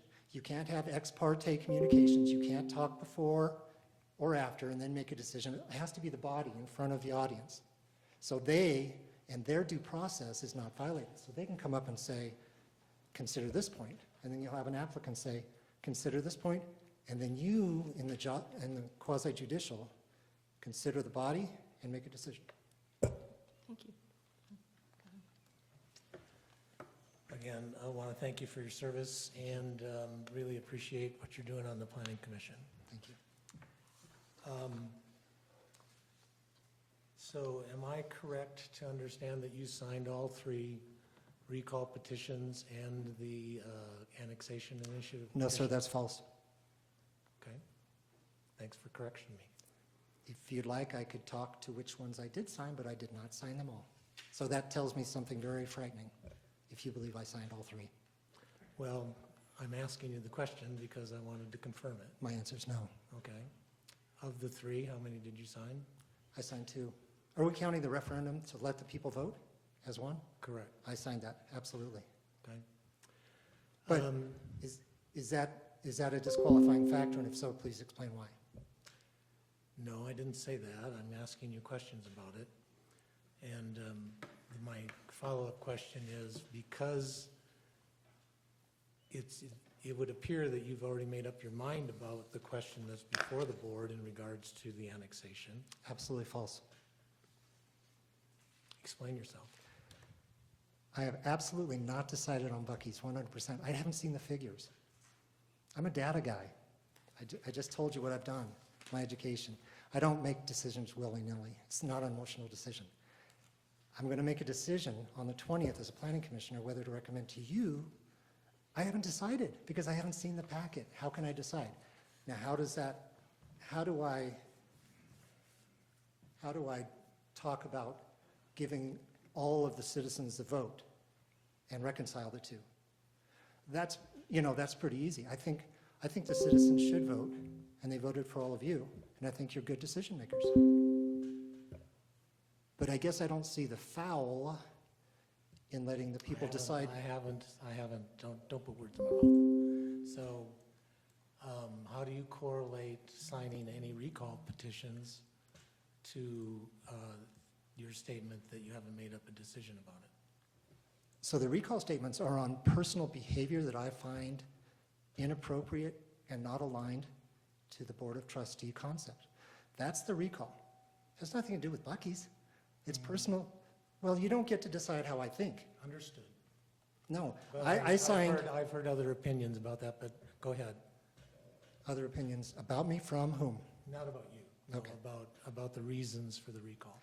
Oh, I would be more than happy to tell you that I signed one recall petition. One of you, I don't think should be here. Okay, that's fair And enough. if you want me to say who and why, No, you've answered my question thoroughly. I appreciate it. The other question that's that hasn't been asked is, how many board or town meetings have you attended in the last 2 years? I know for a fact that you've attended more than you can probably count. So appreciate that. And lastly, I think you've already answered this too, is that the question is, how will you contribute to this board? You obviously believe, and correct me if I'm wrong, confirm if I'm right, that because of your life experience, because of your love for this town, that those two things will motivate you to contribute to this board. absolutely. And keeping the character of the town is the most important thing for me, really. I mean, I could have retired anywhere, and we retired here. So, All right. and if I may ask a question, I don't recall you asking that, which documents you signed to other applicants. Is that true? It is not true. I've asked. You've asked all of them? I didn't ask, I don't remember at the last meeting. Yeah. Okay. I didn't ask of all of them. Okay, no. I didn't think so. Okay. Does anybody else have any other questions? Just one quick question. What brought you to Palmer Lake? Just kind of curious. We used to live in Woodmore, and we used to come here almost every day to play. So it's our playground. We wanted to retire on our playground. Yeah, no, I get it. Yeah. So, thank you. Great. I think that's it. Thank you. So much. Thank you.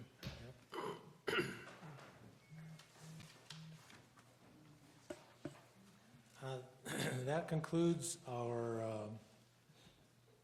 interview. We're going to take a few-minute break, probably 5 minutes. We'll reconvene at 20 to 6 with our special meeting.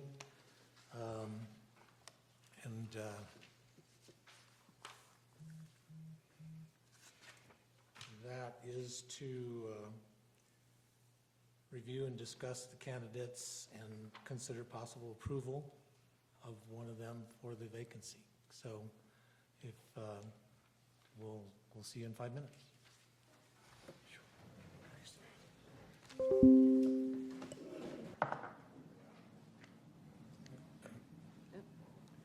Everybody will turn their mics on. We'll call to order this special meeting of the Board of Trustees. It's 5:45 PM on August 6th. For the record, we'll do another roll call. Otis Yerga present. Tim Caves. Shana Ball. Kevin Dreher. Amy Hudson. Dennis Stern and Erica Romero. The town clerk is here, along with Chief Smith, acting administrator. I'm going to open it up to public comment. Let me read the rules, if you will. The Board of Trustees values public comment on issues relevant to the town government to permit the fair and orderly expression of such comments. The board will adhere to the following rules for public comment, whether for an agenda item or during public comment for non-agenda items brought by the public.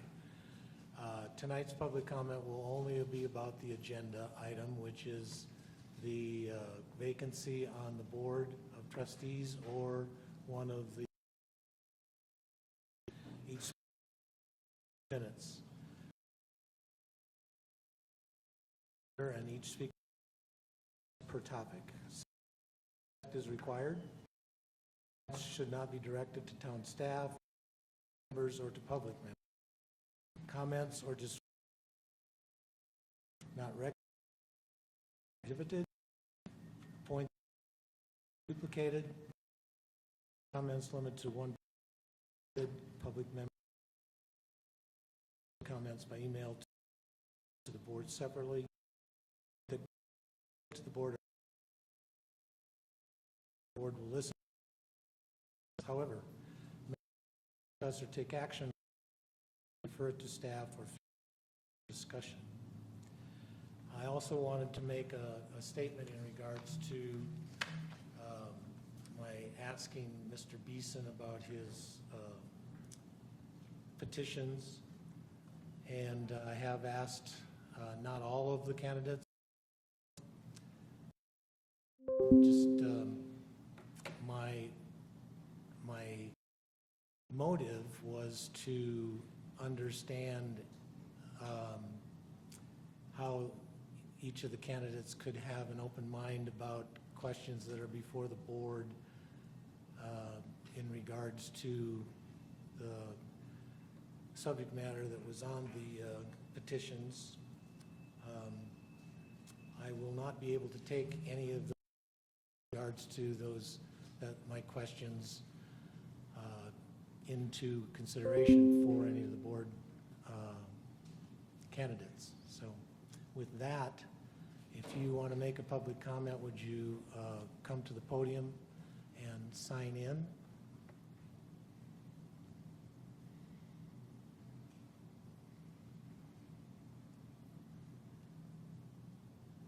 Well, it seems like we don't have any public comment. That was easy. So we'll open it up to the board in regards to, is there anything that any one of us wants to discuss about any of the candidates? I wish Mr. Marble isn't here, is he? Doesn't appear so. I'm sorry, what did he do? I said he took a job, and so he's probably at his job. I was going to tell him it was encouraging to see him come up. It's such a young age and want to get involved. I thought that was cool. I can tell you at his age, I was thinking about a lot of things, and politics wasn't one of them. So I was just going to encourage him to keep doing, to be involved. I think that's neat to see the young generation. I wish I was part.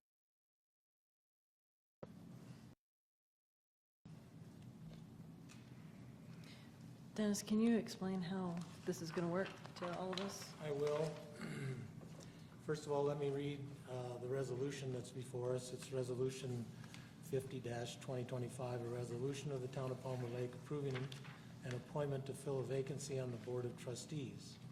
Whereas the Board of Trustees of the Town of Palmer Lake, Colorado, pursuant to Colorado statute and the Town of Palmer Lake Municipal Code, is vested with the authority of administering affairs of the Town of Palmer Lake, Colorado, and whereas a vacancy for the position of Town Trustee was declared on June 12, 2025, and whereas applicants were interviewed at a board workshop on June 30th, July 10th, and today, August 6th, and with their applications reviewed, and whereas based on the applications and interviews, the board desires to appoint a citizen to fill the vacancy of the Board of Trustees. That is the resolution before us. And unless there's any objections, we'll open it up to explain how this is going to work. We're going to open it up to nominations from board members. We'll need a nomination and a second. We will vote on that nomination. We actually need a majority to appoint anybody. In other words, there's 6 of us, so a 3-3 tie will not, tie doesn't go to the appointee. It's tie is a no vote. So if it doesn't get done on the first nomination or the second nomination, there will be continuing nominations until there is someone voted, and thereafter we would go through the oath of office or appointment, passing the resolution with the name of the of the voted applicant, and fill in any, is that the extent of it? Correct. I believe you covered that you would entertain a motion, and then it would be required for a second, and then a roll call vote, if that's what you all decide. And then after that, I do have prepared an oath of office. If you guys decide to make a motion tonight, we can handle that, and that's pretty much it. Okay.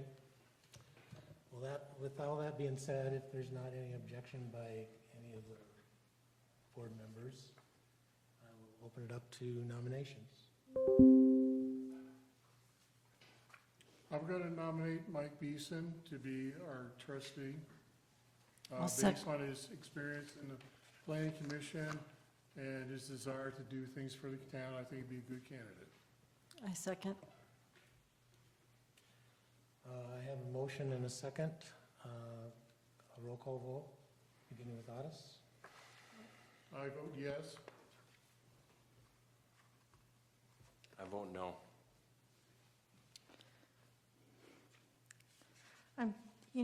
I'm kind of drawn between two different people because, Mike, I think you are an excellent pick, but I also think another person is an excellent pick as well. So I'm going to vote no, I'm sorry, but I think you are an excellent pick, I really do. Yeah, Mike, you and I don't have a track record. You did a fantastic interview. I do appreciate it a lot. I think you could be a positive member of the board, for sure. I love what you do in the planning commission. And with that being said, I'll vote yes. Amy Hudson, yes.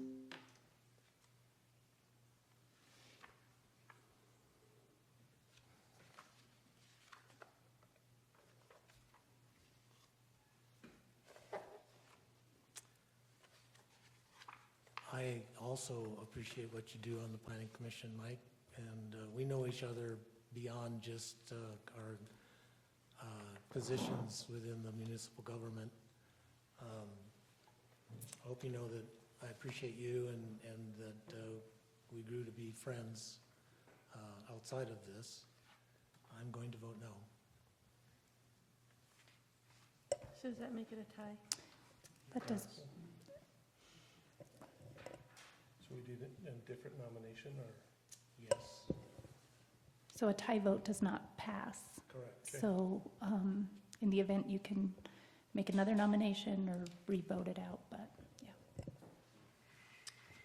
With that being said, with his experience with water, and I think it's an area that I definitely could use some help with,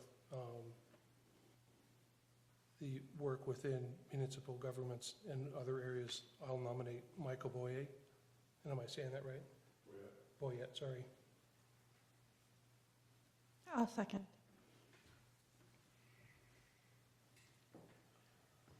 Otis? I'm going to vote no. Yes. Yes. Yes. No.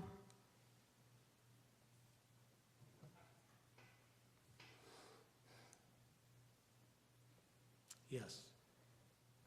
So therefore, the vote passes, or the nomination is passed.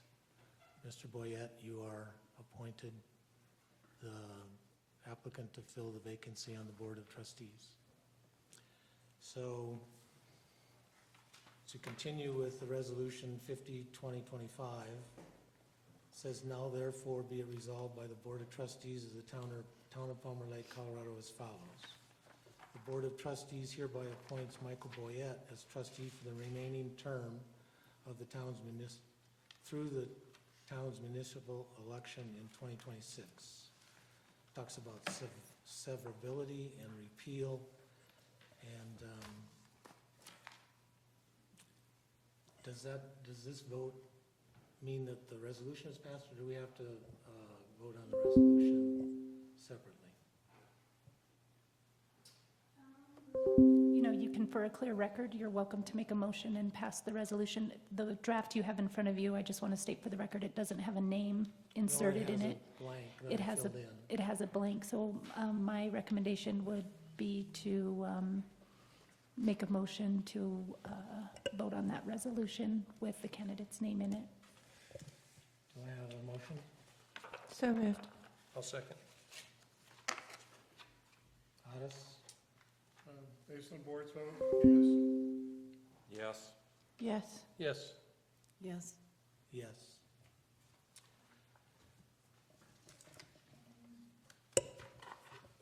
It's up to the mayor and Mr. Boyett if he'd like to take his oath now. I'm fine with you taking your oath now, Mr. Boyett. Are you willing and available?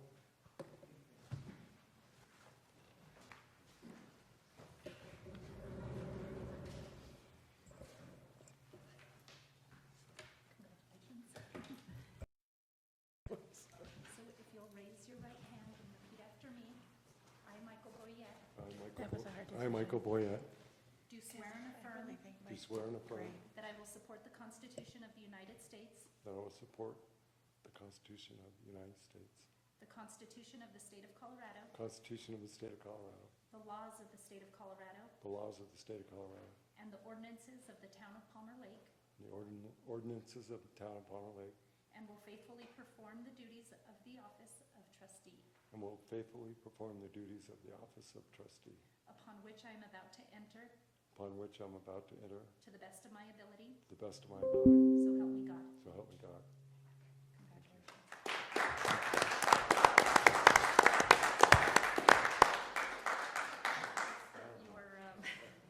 Your signature. Our next regular board meeting is what date is it? Isn't it 14th? 14th, that's correct, at 6 o'clock. That ends the business items of this special meeting. Do I have a motion to adjourn? I'll make a motion to adjourn. Second. All in favor? Aye. Opposed? Meeting adjourned.